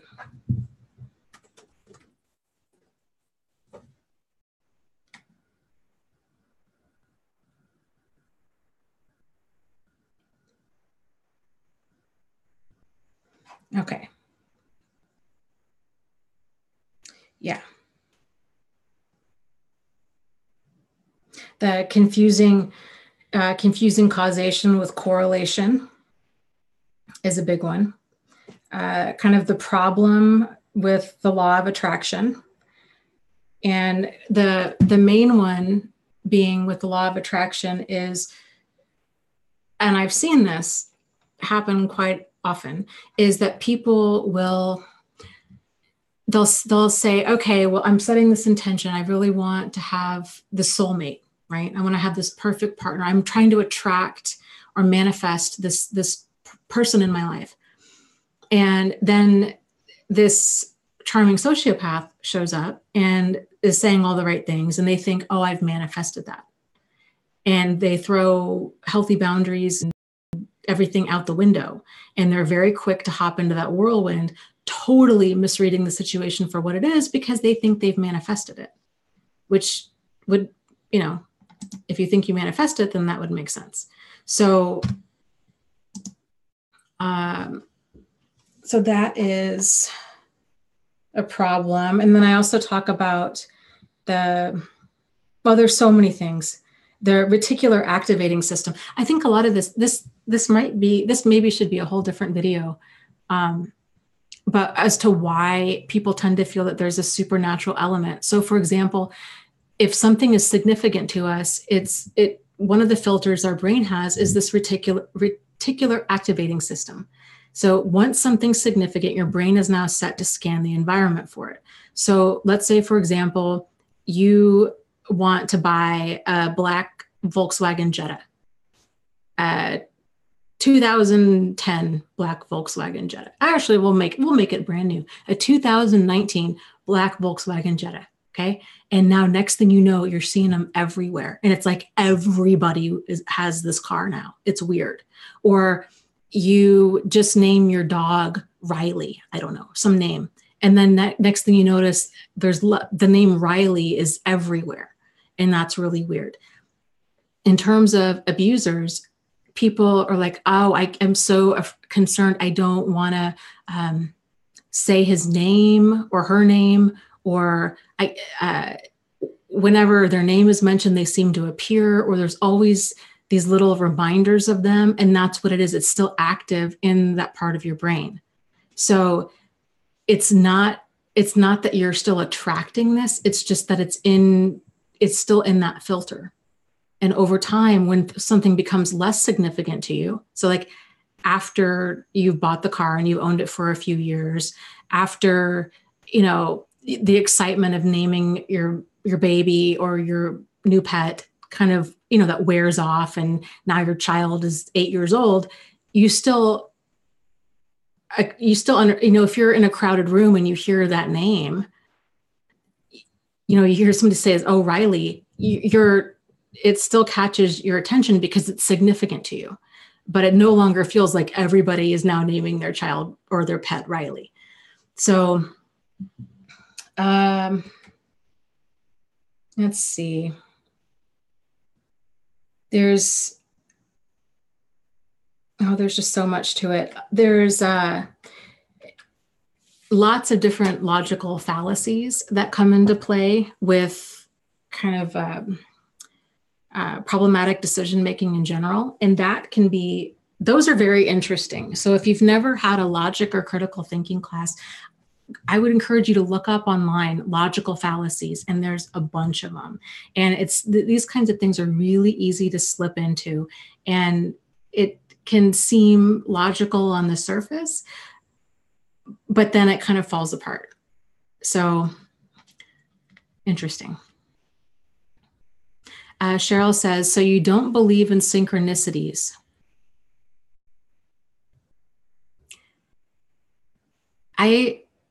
Yeah, I do believe in synchronicities to a point. If it's, to me, I guess it's more of a synchronicity if I happen to meet, okay, for example, there's a gal that's normally in the chat. Her name is Agata. She's in the book club. I feel like that was a weird synchronicity, kind of chance encounter. I had been wanting to write this book and to have an art show and to really get more involved in like the art side of kind of education and awareness as far as a different way to present all of this material and to reach other people. I am not an artist. So had I done the book, it would just be a series of stick figures, which nobody wants. So we ended up connecting and talking. And that in itself is very rare because I'm very busy and I get a ton of messages and I don't even see the vast majority of messages that I get. I get so many. And somehow I don't even remember like how we ended up connecting and how we ended up staying connected. Like I said, that in itself is very, very rare. And then I find out that she's an artist. And then I find out that she was wanting to do the exact same thing, that she was wanting to put out this book. And so it was so weird because her artwork is very symbolic and it was everything that I was looking for in artwork. And it was just this total chance encounter. That was that kind of stuff that to me is a synchronicity.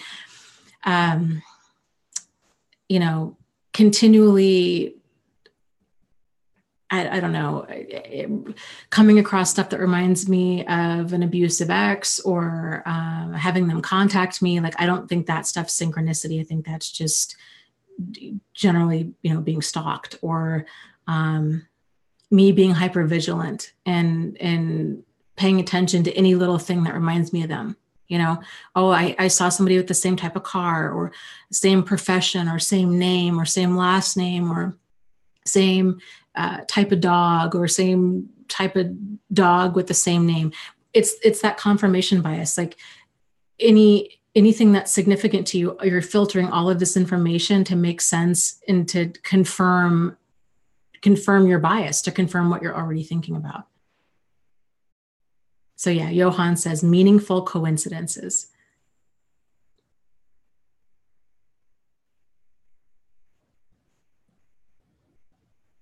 Let's see. Johan says, if they occur with no causal relationship, yet seem to be meaningfully related. Yeah, that is a really great way of explaining that.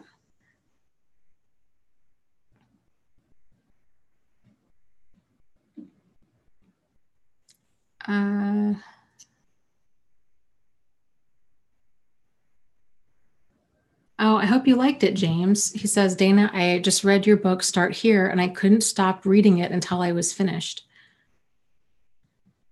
Well, as a writer, I'm glad to hear that. And I hope that it was relevant to you, and I hope that it was validating and clarifying for you.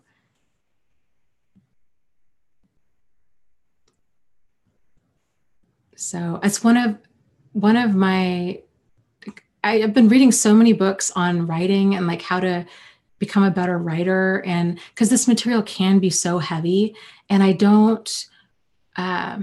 want to make it as engaging as possible.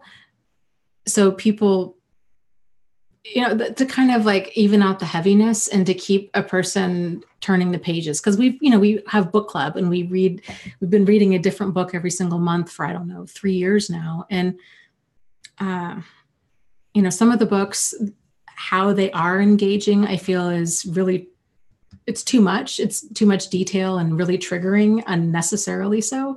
And, other books are very kind of cut and dry. And so I don't know. I've learned a lot. I've learned a lot about weaknesses in my writing and what things I want to work on with those first 2 books and what to do different next. So hopefully this next book, The Narcissist's Playbook, I hope to continually improve with every single book that I do. So hopefully I am going in that direction.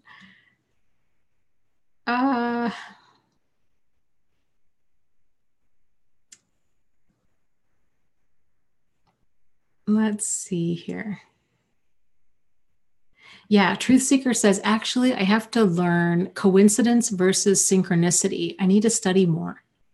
Yeah, and and maybe I wasn't using those terms correctly either. It makes me want to really get into that and kind of parse that out. So we'll have to get back. We'll get back. We'll report back on that once we make sure that we're understanding those terms correctly. Let's see here.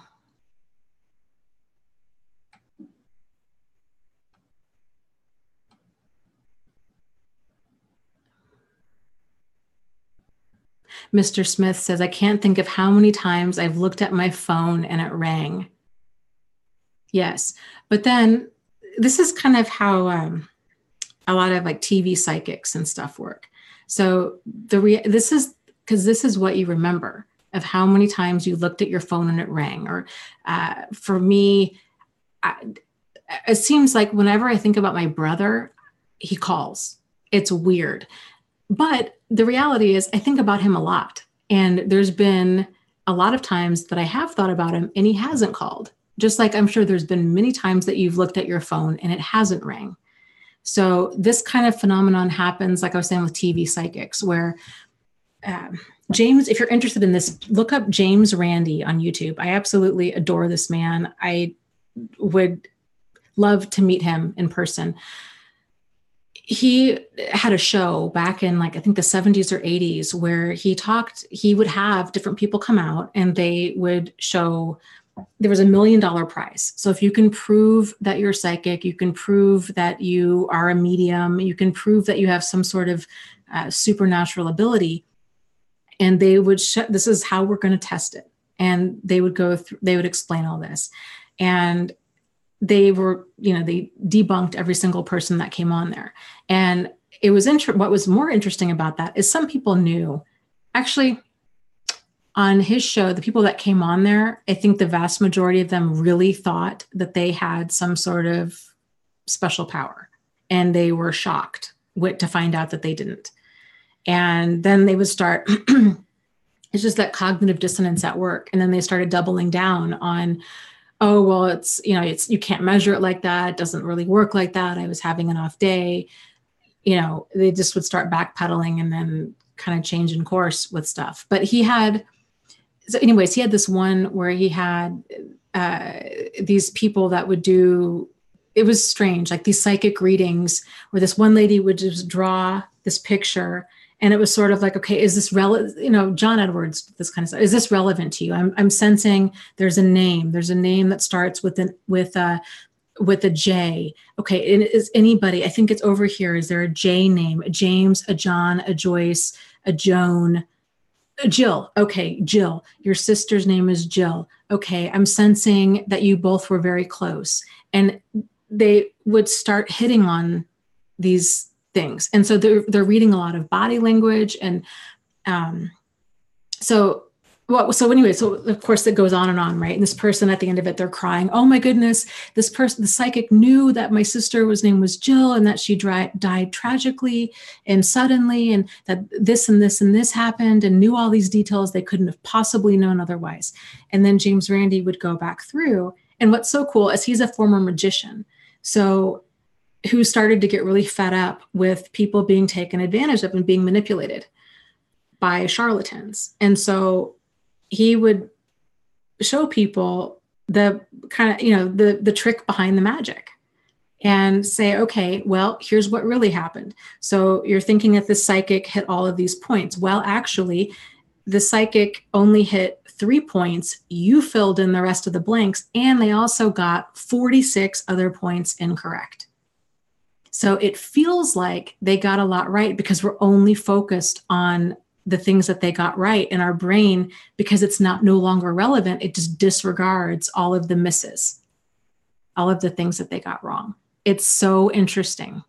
It's just the psychology behind it all.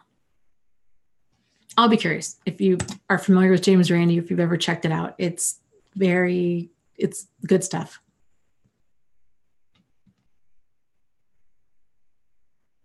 Mr. Smith says, yeah, there are a lot of TV psychic fail videos on YouTube. They're great. I agree.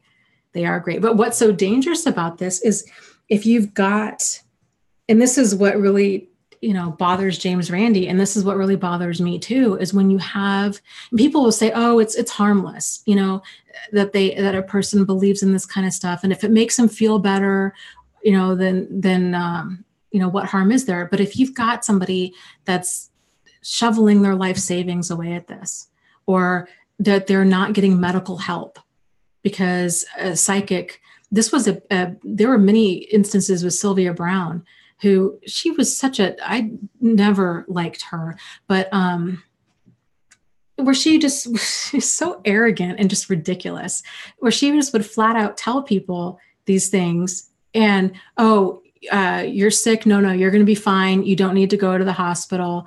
You're going to recover. Telling parents who had missing children that I think she told one woman that her daughter was dead, and it turned out the daughter was alive, and they later found her.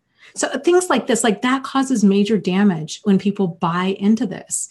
And the thing with Sylvia Browne is what she would do is if, let's say, for example, she had a miss. So let's say she would say, okay, James, I'm getting the impression that you're very creative, that you're very artistic. I sense that you want to be an artist or an actor or a musician or a writer or something like that. And that you really want to be in show business. And you say, well, actually, I'm in the middle of finishing my engineering degree, something totally opposite. And then she'd say, instead of admitting that she was wrong, this is such a narcissist thing to do. Instead of actually just stopping, right? Or saying, oh, I whatever, she would say, oh, it's just because you will in time. You'll become an actor in time. Or it hasn't happened yet. Or it happened in a past life. Like she's never wrong. Like in her mind, it was always right. It was always, what was wrong is it hadn't happened yet, or it had already happened, or it happened in a past life, or, I mean, it was just ridiculous. And people eat it up. And it's tragic when people get hurt by that kind of stuff.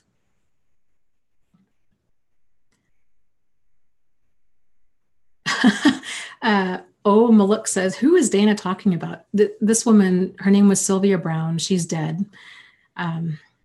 She was a TV psychic. She was on Montel Williams for years.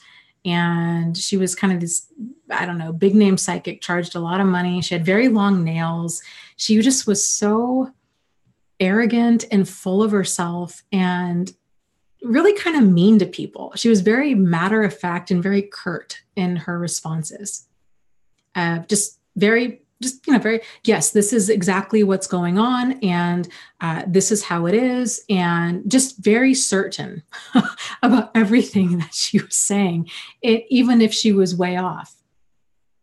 So, yeah, James Randi really had an axe to grind with her. And I can see why. I feel the exact same way. Okay, let's see.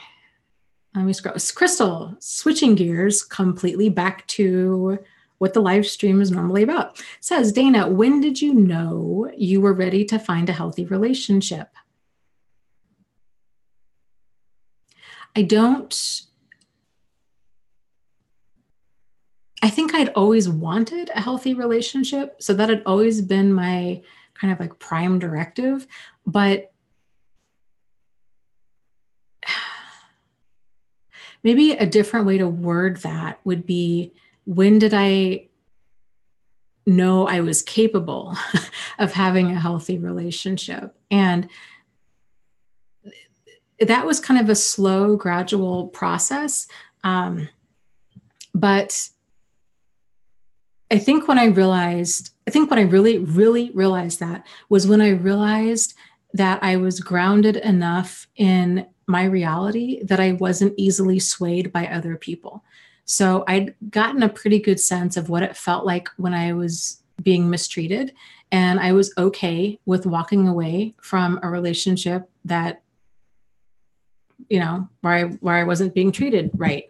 I didn't fall for like the love bombing and all of that anymore. I guess when I saw problematic behavior clearly, and I was able to set the pace, and I was able to be grounded enough in my reality to where I didn't need validation from other people, is when those things have to for anybody. They have to be in alignment in order for any healthy relationship to even start.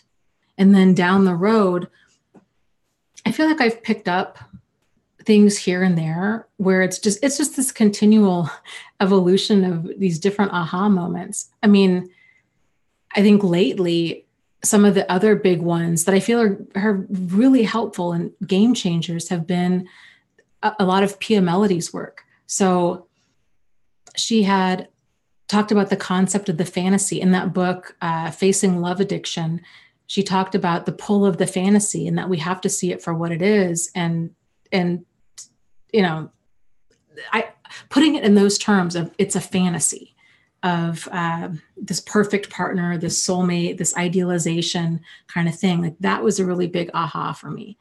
And then she'd also, I'm pretty sure it was her, had talked about just that equal balance of power in a relationship, just that equality. And then it was the realization of, oh my gosh, that is where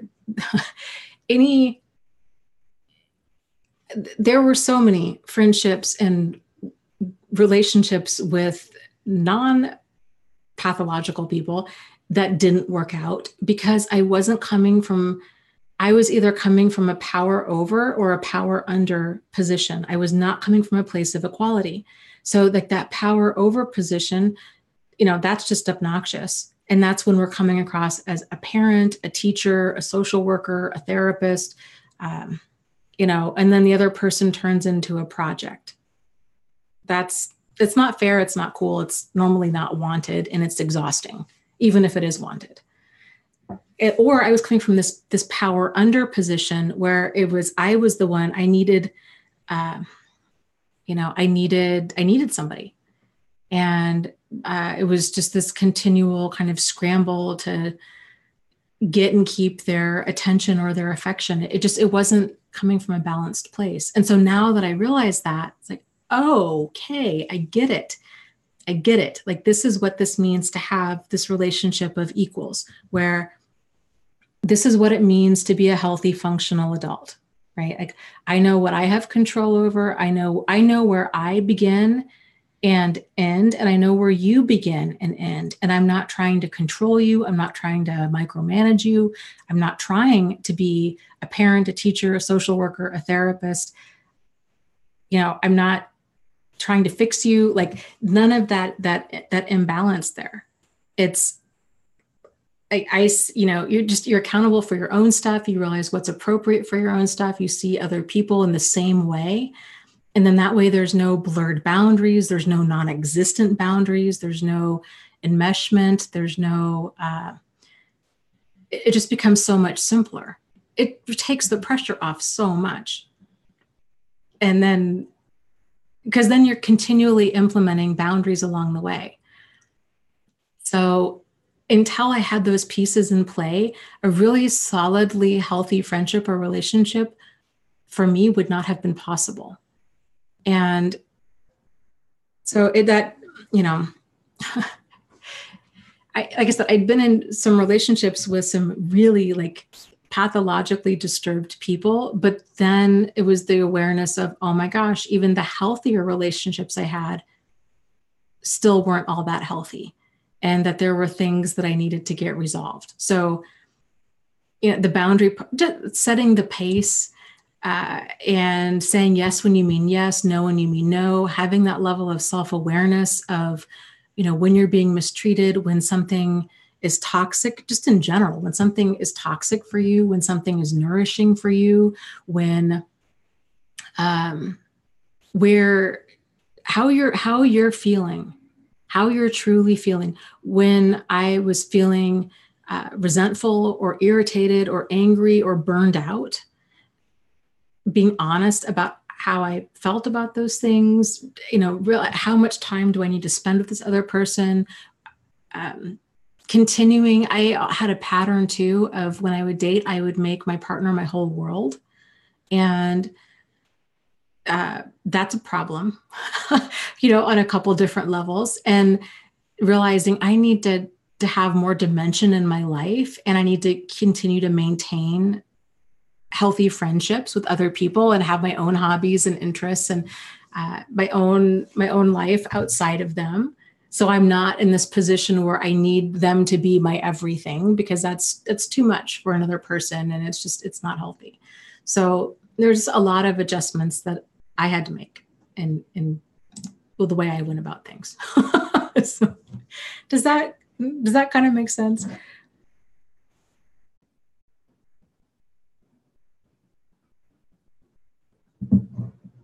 Because it's really wild. Oh, Agata, hello. Hello, my friend. So I'm thinking about you, just thinking about you. So we'll talk soon. It's interesting when you start realizing really, truly what boundaries are. I'd mentioned in a previous live stream about, I think it might have been last week, how for decades I confused being aggressive with being assertive. And it was because I would, I didn't, it's so weird. It's so weird how you do things and you're not even aware that you're doing it, or you're not even aware that it's a problem. I tended to kind of go with the flow in order to get along. And I really felt like I didn't have an opinion. I was fine. People, where do you want to go out to eat? Oh, I don't care, wherever you want to go. Well, what do you want to do? I don't care, whatever you want to do.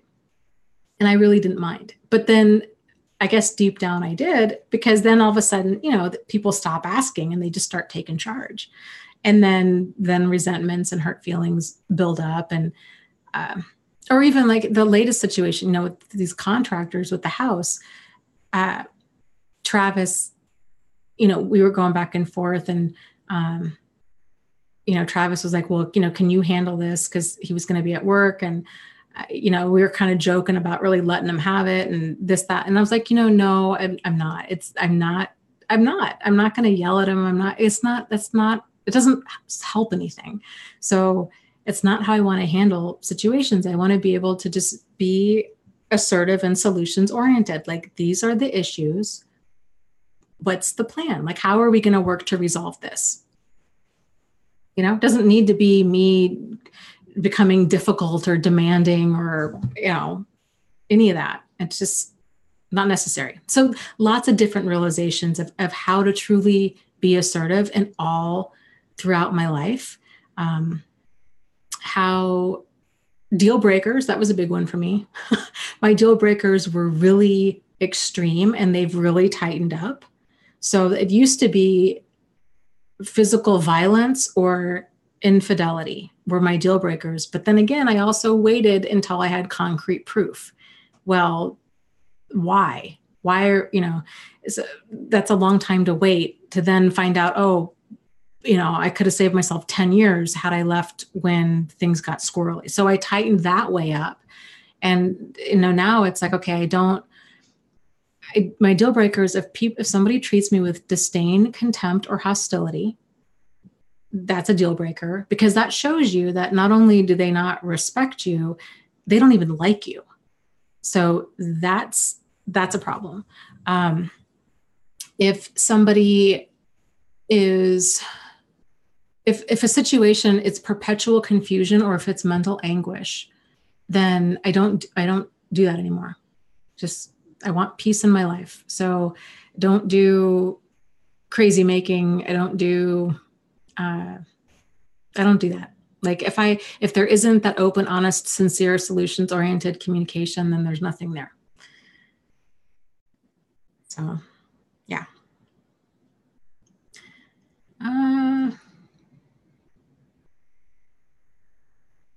Yes, that's a great way to put it. Hindsight says if relationships are a give and take, it's a partnership.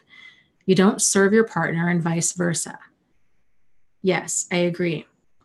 And there's a lot of this toxic programming that happens that sends the wrong message. I think with women, there's a lot of this talk of, he treats me like a queen, or that he should treat you like a queen. And, and then ideally, if it would be reciprocated, then it would be, okay, I'm treating him like a king.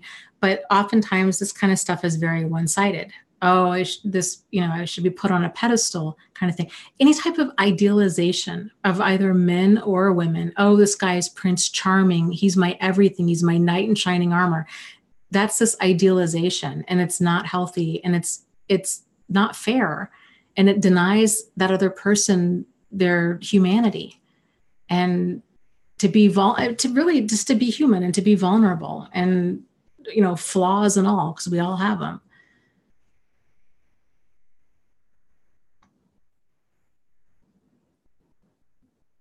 Oh, good. Hi, Shauna. She says, hi, Dana. I love you. I'm so happy that I got online in time. Well, very cool. Well, we're happy to have you. Yes, XOK says, yes, I am so done with going with the flow because now I'm in touch with myself and would rather spend time improving my self care. Yes, I agree. I think that is time better spent. I heard a great saying a while back that really summed that up. It was something like, if something along the lines of like, if you're um, taking action to keep, if keeping peace in your life means starting a war inside yourself, then there's a problem. Something along those lines. Uh, and I really liked that because that's exactly what it is. If we're starting a war inside of ourselves in order to keep the peace outside of ourselves, like in our outer life, then that's an imbalance there. So what that means is, if we're saying yes when we mean no, if we're people pleasing, if we're letting other people set the pace, we're doing things to keep the peace with that relationship. But that's when that resentment, that irritation, that anger, that frustration, all of that stuff builds up inside of us. And so we start that war within, and it's not it's not worth it. And oftentimes it's not even necessary. If you're dealing with normal, decent people, then they understand boundaries and they're fine with them.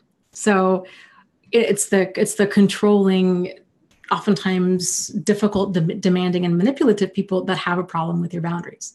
Normal people, if you say, I can't go out Saturday, or I turn my phone off at 9 o'clock, or, I can't sit and text with you all day, they understand. It's pathological people don't understand that. And they'll argue that point, and they want you to act how they want you to act. And that's a problem. It's respecting boundaries is a huge one. Understanding where your boundaries are, and then respecting, having other people respect them, and then of course respecting other people's. I have not heard of that book. Stainless says, Dana, have you heard of the book When Pleasing You is Killing Me? No, but that is a fantastic title. And is it a good book? Have you read it? I need to write all these down. I have all the stuff on my desk, and I don't have anything of like value. Oh my gosh, this is ridiculous. Dana. Okay. When pleasing you is killing me. Okay. Pleasing you is killing me. I will look that up. Maybe we need to add that to the book club list. Stainless says, no, I just found it. I haven't read it yet. Okay. Yeah, it does sound like a great book. I'll do some digging into it. I know Shay from the book club had a list of books that she recommended, and I wanted to go through those as well.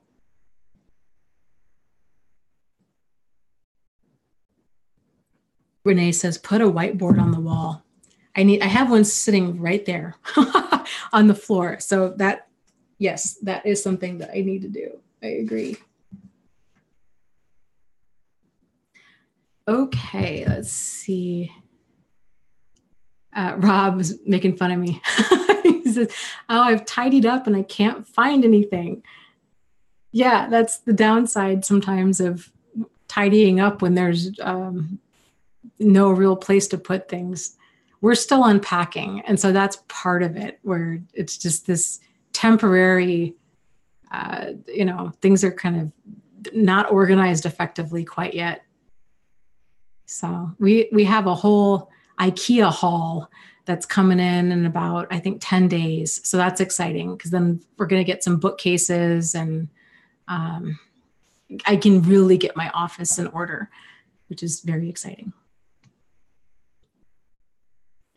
Okay, let me scroll up.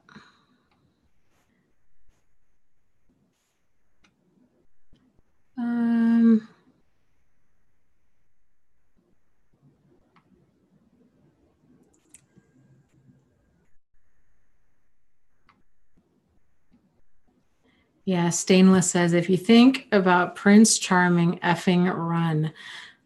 Yeah, I think at a minimum, when we start telling ourselves, this person just seems perfect, they seem like a soulmate, they seem like Prince or Princess Charming, it's a sign that we're not seeing them clearly.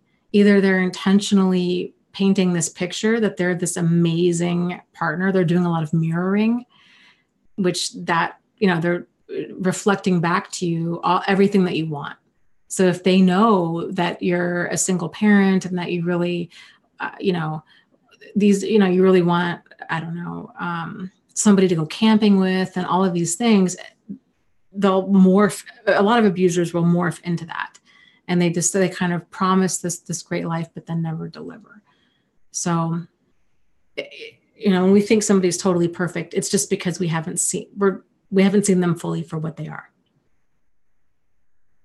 Good or bad. I mean, they might be truly an amazing person, but they're not Prince Charming, right? They're a real human. Yeah, that's a good point too. Hindsight says, if I suspect any craziness in a possible partner, it's a no-go for me. Yeah. Oh, I totally forgot. Agata, who is no longer on here, had said, we were talking the other day about how frustrating and weird it is. There's this kind of stage in healing when it seems like all you come across is problematic people.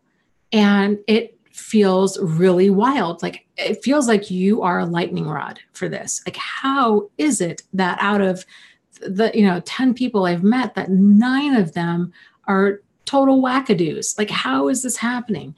And that can feel really frustrating and discouraging. It can make a person feel that they are attracting, that they're doing something, that they're attracting narcissists, or that they're attracting, problematic people in general. And then it can be terrifying and like, oh my God, what am I doing wrong? And it just can be an awful, awful time. So we were talking about that. And I said, I really feel that it's a lot like Super Mario Brothers, if you guys remember the game. So if you remember the games, some of you might be too young to remember this game, but Mario is going through these different levels and he's got these little challenges, right? He's hopping over the little piranha plants and he's just kind of kicking those little, what are they called? Koombas or whatever out of the way, and he's smashing them, and he's just kind of going along, and he's easily and effortlessly kind of going through his quest, right? And then at the very end, there's that dragon. And so things get a lot more difficult. And so then he's got to do all these things to beat the dragon. And then he advances to the next level. And then the next level challenges get a little bit more difficult. And then so does the dragon. And then the final level, it takes just everything out of you in order to slay that dragon. Life is a lot like that. There's certain challenges that we can easily and effortlessly handle. And then once we get to that final level, there's that dragon that we have to slay. And it's this kind of this series of final tests. And I think that's really one of them, is when we're coming across this, feels like a slew, just this whole, group of problematic people. But if we can kind of win that level, we advance to the next one. You truly do just level up. And then what's weird about that is all of that stuff, it's just no longer an issue because you see it for what it is. You know how to handle it. You don't get caught up in it. You just jump over it. It's totally not a thing in your life at all. It's so wild how that happens. So, yeah. So I don't know. I thought that was kind of worth sharing.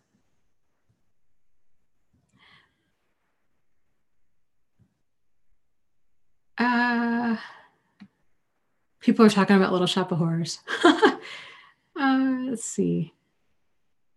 Okay. Fallon, that's a great question. Says Dana, I have a quick question that has been on my mind during the stage of healing. I'm 1 year out. When do I stop having such thick walls around me with new people? It's kind of embarrassing.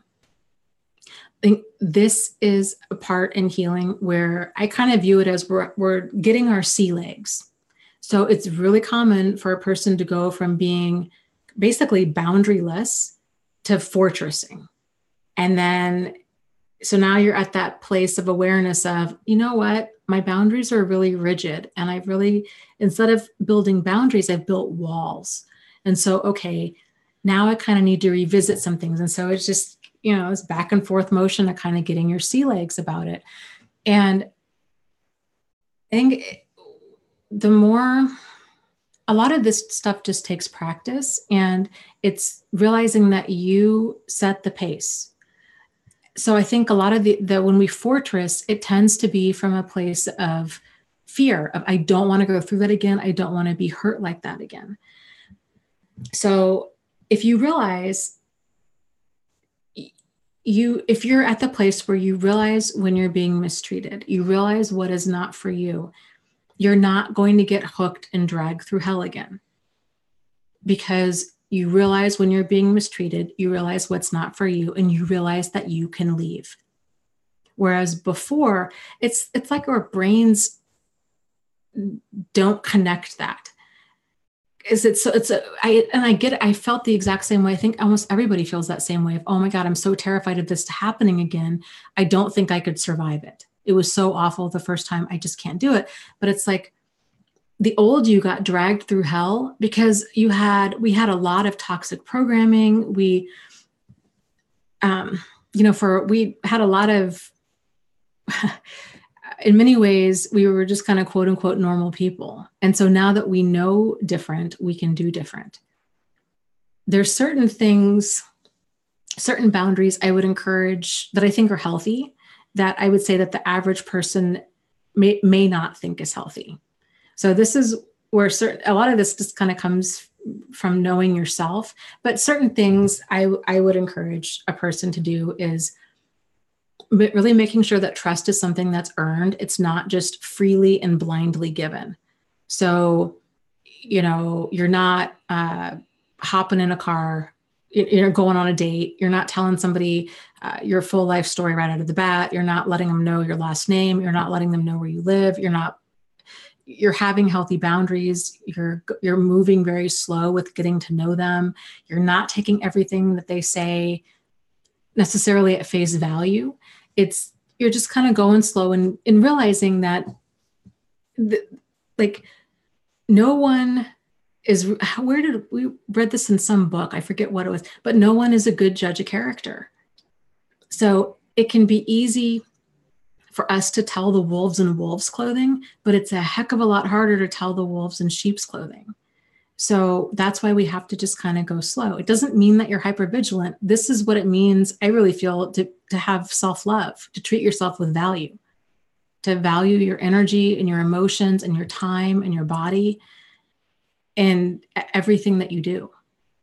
So the way that we go about interacting with people, now that we know what all is out there, it has to be very different. And it's healthy for it to be different. I'm trying to think of some other, and just setting the pace. That one's that just solves pretty much everything, really. If you can really embrace that of, you just gotta be honest with yourself about where your line is. Like, how do you feel about something? Like, are you saying yes when you mean yes and no when you mean no? And setting that pace, because your boundaries are like, garlic to a vampire or boundaries to problematic people. And they can only stay in your life for so long. Your boundaries are going to bounce them out of your life. They're going to keep pushing. But if you keep holding steady and you don't need that validation from other people, you're not asking other people, well, do you think that's weird? And do you think I have issues? And do you think, and am I being unreasonable? You're grounded enough to be like, I don't give a flying fig what other people have to say. This is where my boundary is. They can think whatever they want to think, but I'm not going to go, over to somebody's house on the first date or the first 3 dates. I'm not going to be so quick to take everything at face value. I'm not going to hop in a car with a total stranger I've met on the internet. I'm not going to, you know what I mean? Like, I'm not okay. Here's maybe better examples of stuff, because it's more when this stuff is small.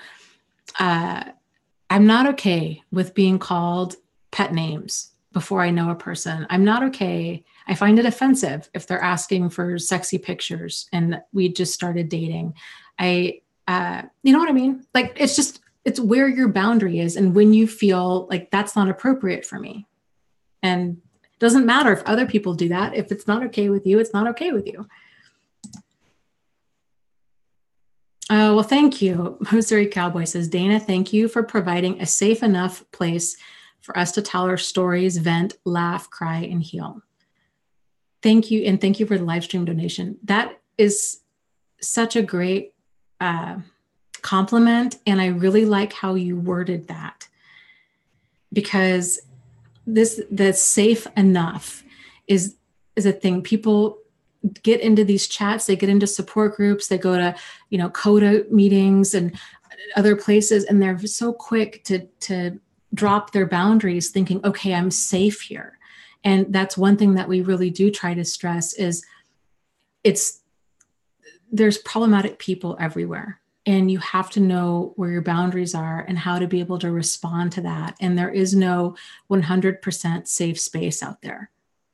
So you've got to be able to keep you safe, and you guys have the tool. There is no substitute for healthy boundaries.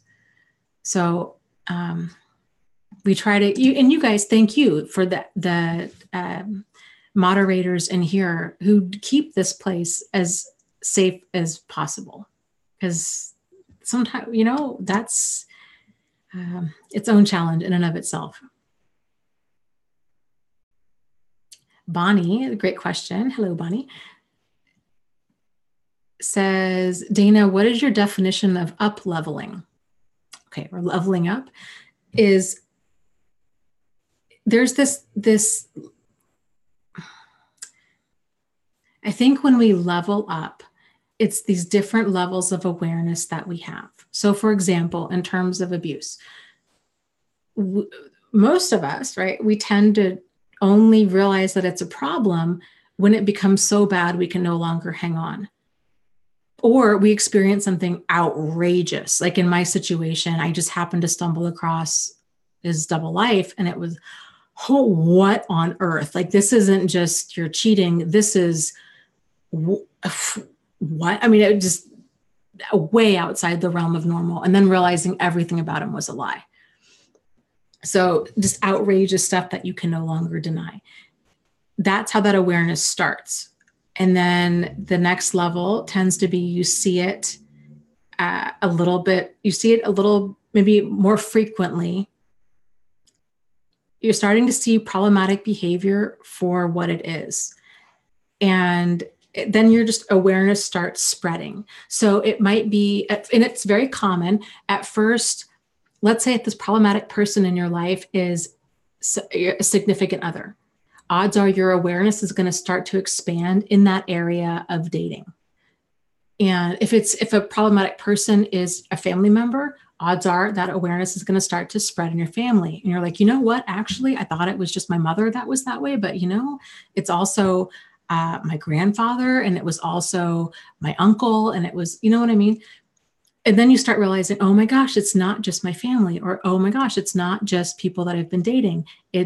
This is also a thing in work environments and with friends and this kind of multitude of environments. And so your level of, I think, self-awareness and situational awareness is what I would say leveling up. Like, you just become more adept at being fully present in reality is what it is, and learning the ways to handle that reality effectively.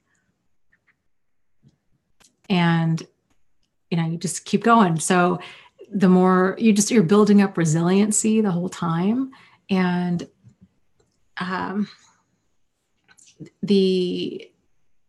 all of these different lessons learned, you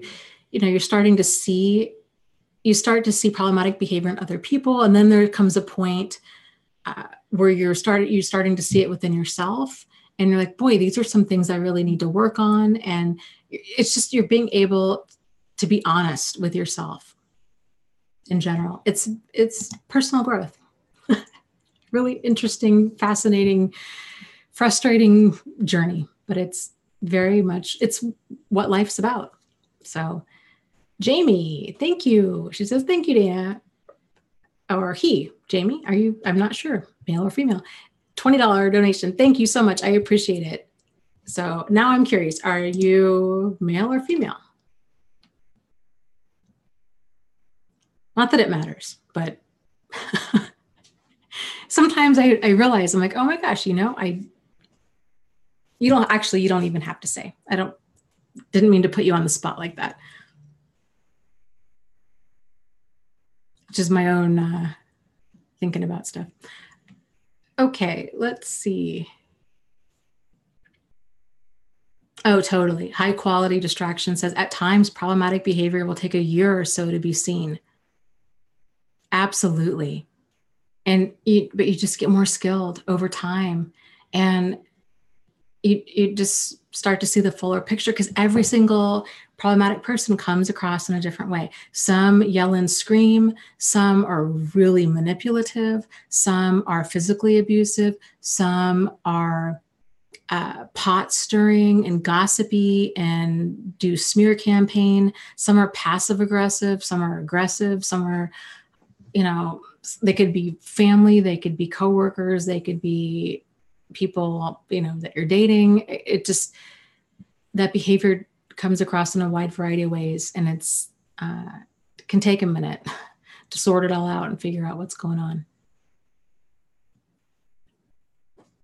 So, okay.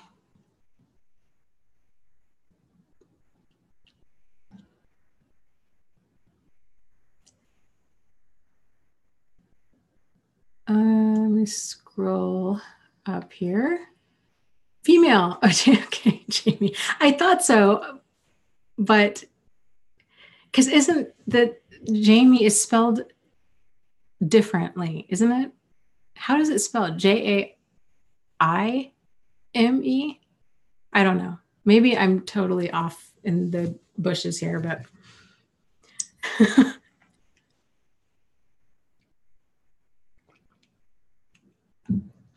okay, let's see.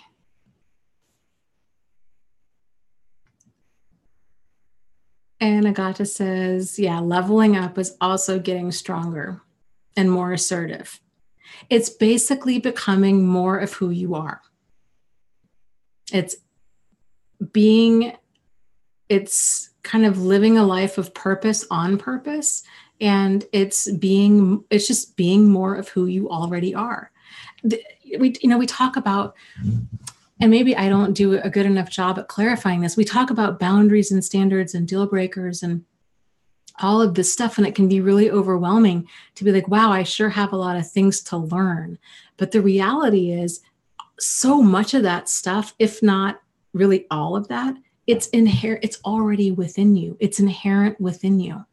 It's stripping away all of the garbage, all of the toxic messages, all of the shoulds that life heaps on all of us, of who we should be and how we should act and how we should think and how we, blah, blah, blah. That gets us so derailed from our inner self. Like your inner self, like we have this kind of internal GPS system.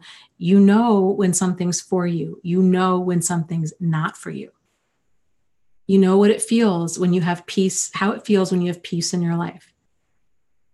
You know what it feels when you have stress in your life. And so then the challenge is, okay, now once you start realigning that internal compass of, yes, okay, I remember when something juices me, this is how I feel. I feel like a kid. I just get so excited, and you're just full of energy and enthusiasm, and it's for you. You know how it feels when you have peace in your life. You know how it feels when something is toxic for you.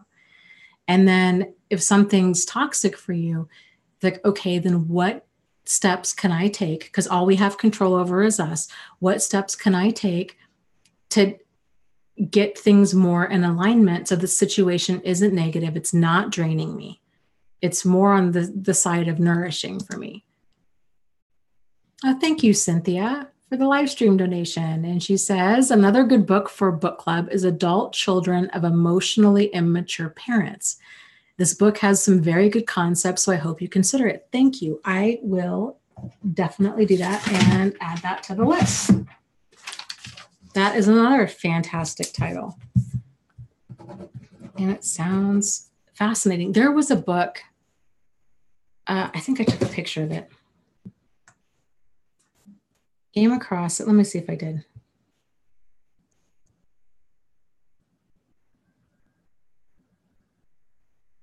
It was an Alice Miller book. It's called The Body Never Lies. And what's interesting about that is I don't know, I'd only thought of Alice Miller in terms of, the drama of the gifted child. So I don't know how I missed the fact that she had other books, but The Body Never Lies is supposed to be fantastic. And then there's a book by Peter Levine called Healing Trauma that's on my list.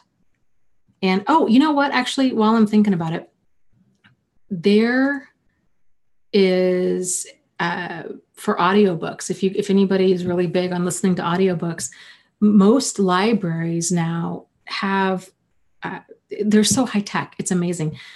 They have like an audiobook type service. So our local, maybe this is everywhere in the US, I don't know, but our local library, the service is called Hoopla, Hoopla. And it's an app you can put on your phone, and you have to go, at least I had to go into my library and sign up for it. And then you can search their whole library of audiobooks that are in the library. And if they don't have one, you can ask them if they can add it, get it for you. And generally they will. So that's kind of cool. And I think with these books, I'm such a huge fan of libraries, and I'm so glad that people are still using them. If you guys come across books in book club or in your day-to-day life that you feel are really valuable resources, it can be a great service to make a phone call to your local library and ask them, like, hey, can you get this book in stock? And have it put it on the shelves, or have them add it as an audiobook. So just as an aside. Okay, Adult Children of Emotionally Immature Parents. Adult Children of Emotionally Immature Parents. Yeah, that sounds really good. I need to make some time and get a book list together so we're not scrambling month after month like we have been.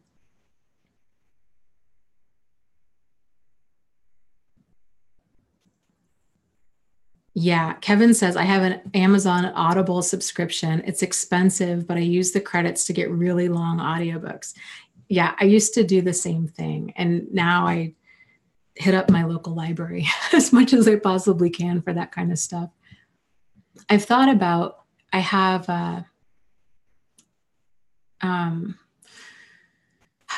my second book, the Out of the Fog book, is going to be out on audiobook hopefully by the first week of February. And I was kind of thinking, I don't know how to even go about this, but I was kind of thinking it might be worth doing is putting them in like a box set. I've seen people do that on Audible, where it's like, because that would seriously be like 20 hours of audio. So it's one giant book. And then that way, because they really go together. And I hear all the time from people, they're like, oh, either I didn't know you had a book out, or they only hear of like one book, but not the other. So that might be a thing to do.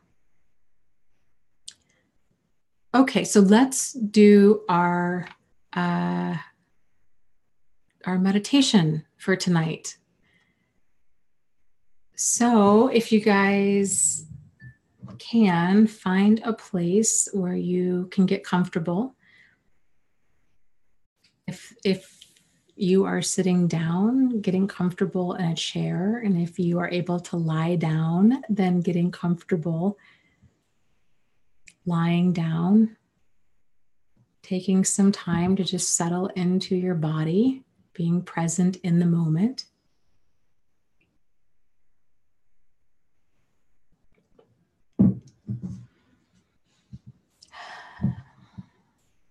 And taking some deep breaths in through your nose and exhaling out through your mouth. Allowing your muscles to relax. Allowing any stress or tension to easily and effortlessly just melt away. Just be fully present in this moment.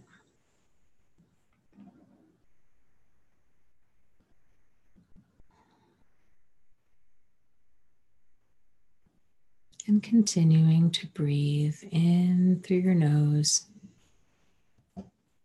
and out through your mouth.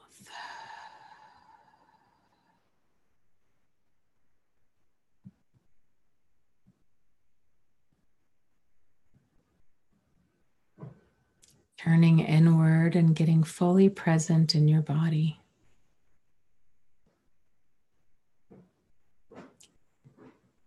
Turning your attention inward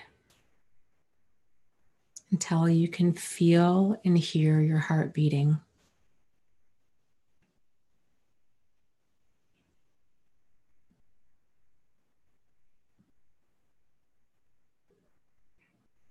Now bringing your attention to the top of your forehead. Relaxing your forehead, your eyebrows, and your eyes. Allowing any tension and stress to just melt away. Relaxing your cheeks and your jaw. Allowing your jaw to fall open. Letting your tongue fall from the roof of your mouth. Relaxing your neck and your shoulders. Allowing your shoulders to fall backward, to fall open, allowing your chest to expand and open. And continuing to breathe. With each breath that you take, feeling that oxygen going deeper into the bases of your lungs, expanding your chest.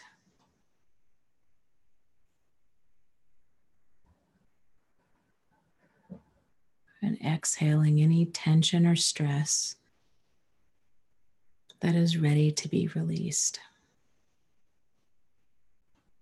Relaxing your stomach. And while we're doing this exercise, take some time to turn inward and notice where you're storing your stress and what that feels like. So, for example, you might notice that you're storing stress in your jaw. You might be clenching your jaw or clenching your teeth.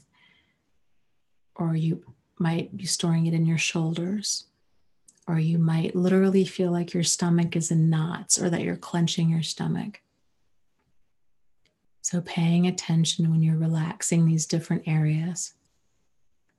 This level of body awareness can really come in handy as you go through every day. So you can just be more in tune with how you're feeling, because sometimes we might not really be aware of how we're feeling, and it manifests itself in physical ways like that. So releasing any knots or stress or tension that you might have in your stomach. Relaxing your hips and easily and effortlessly allowing your legs to fall into whatever position is the most comfortable.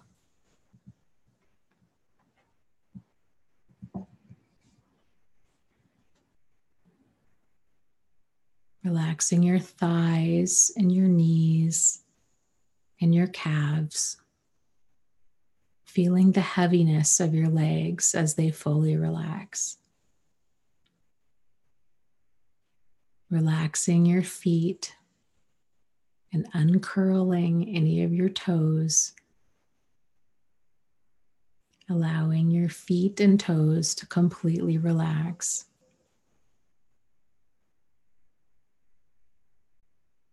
And moving back to your arms. Easily and effortlessly allowing your shoulders and your arms to relax. Letting them fall into whatever position is the most comfortable.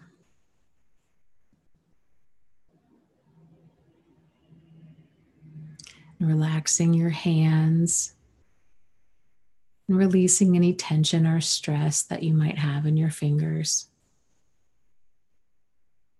And feeling the weight of your arms as they relax completely. And continuing to breathe.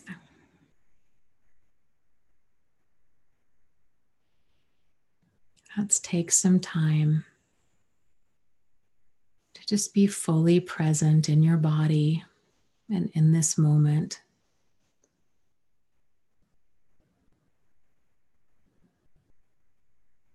To just be still.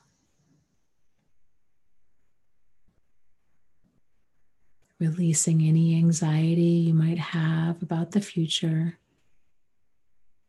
Releasing any regret or pain that you might have about the past. Being fully present in this moment.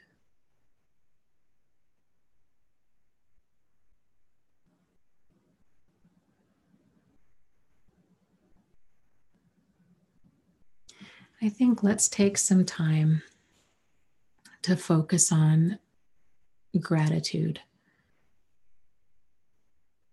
And for anything and everything that is good and right about you and about your life.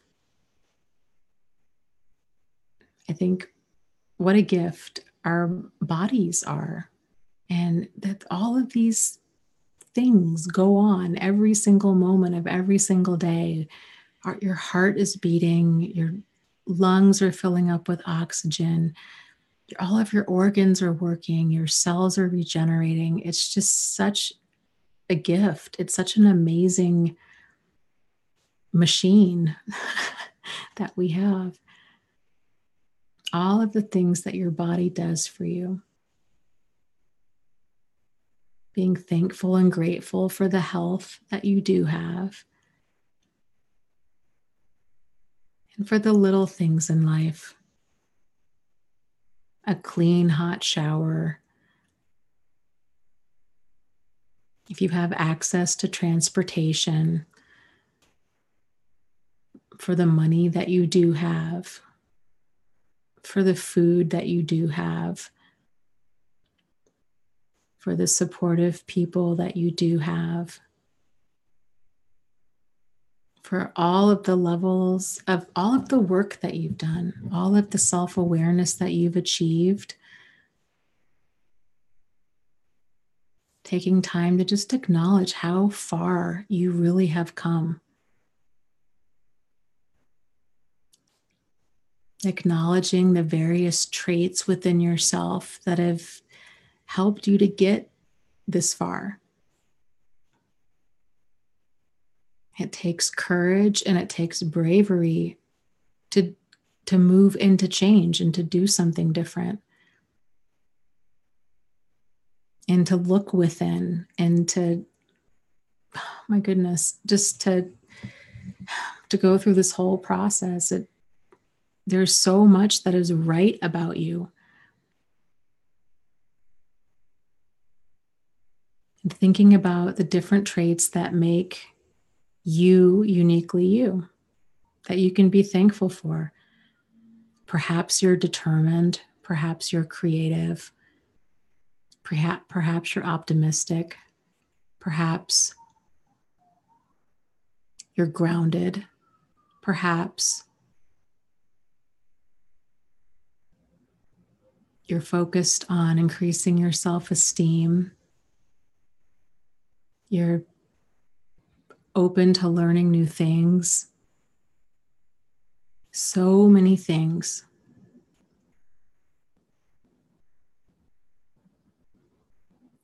Let's take a moment and visualize a waterfall off in the distance, maybe 20 feet or so.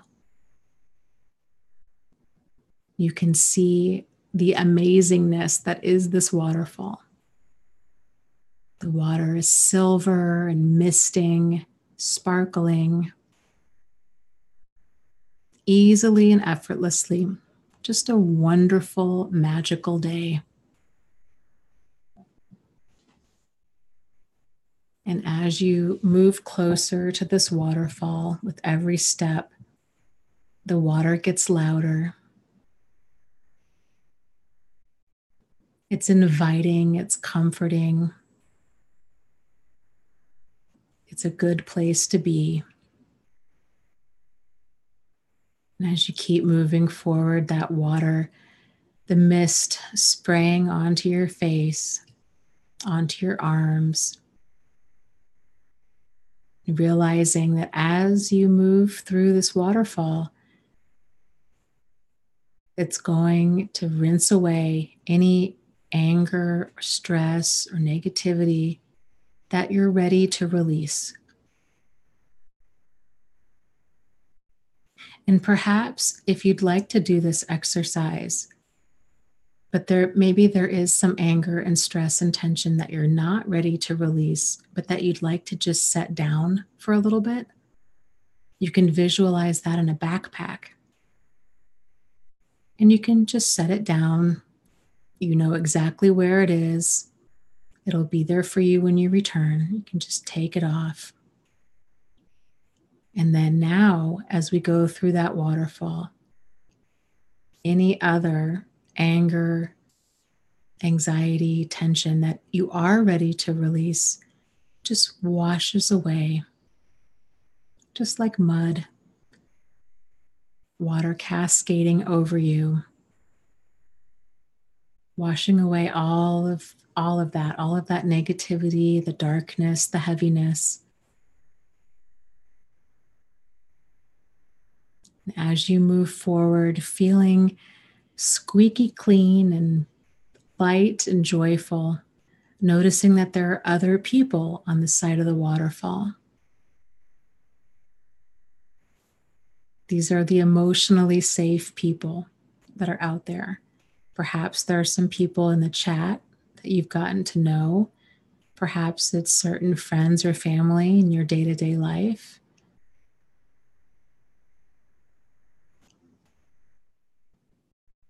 Or perhaps it's some animals, if you're more comfortable with animals. Whatever feels the most comforting and the most emotionally safe for you. Taking some time to just enjoy being in this place where there are no cares, there are no worries, there's only this moment. And really turning inward and noticing how it feels to feel safe and to also feel fun and to have joy.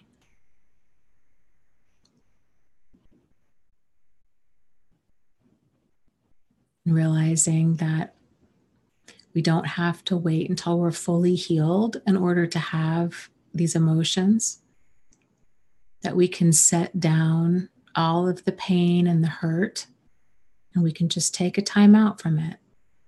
And it's okay. It's okay to go have some fun and to go have some joy. And then to come back when you're ready, and you can pick up everything that you put down, if you choose.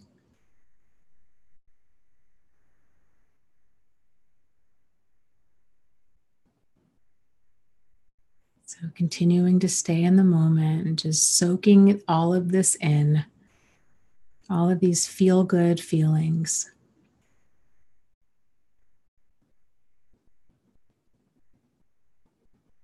Connecting to everything that is good and right in the world, everything that is good and right within you, because there is a lot.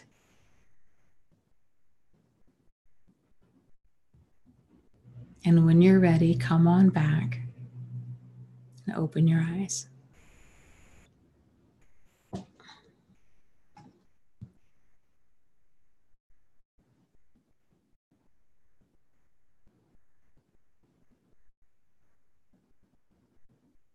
you guys, thank you so much for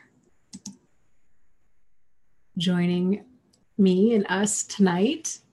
And again, if you were new here, this is something that we do every Wednesday night at 8:30 p.m. Eastern Standard Time, and it goes for about 3 hours. I think we are way over tonight, so if time was a concern for anyone, I apologize. But I will see you guys next week. Have a wonderful week. And as always, you are not alone. You are not crazy, and you really can move forward and heal from this. So take care and lots of love to you guys. Okay. Good night.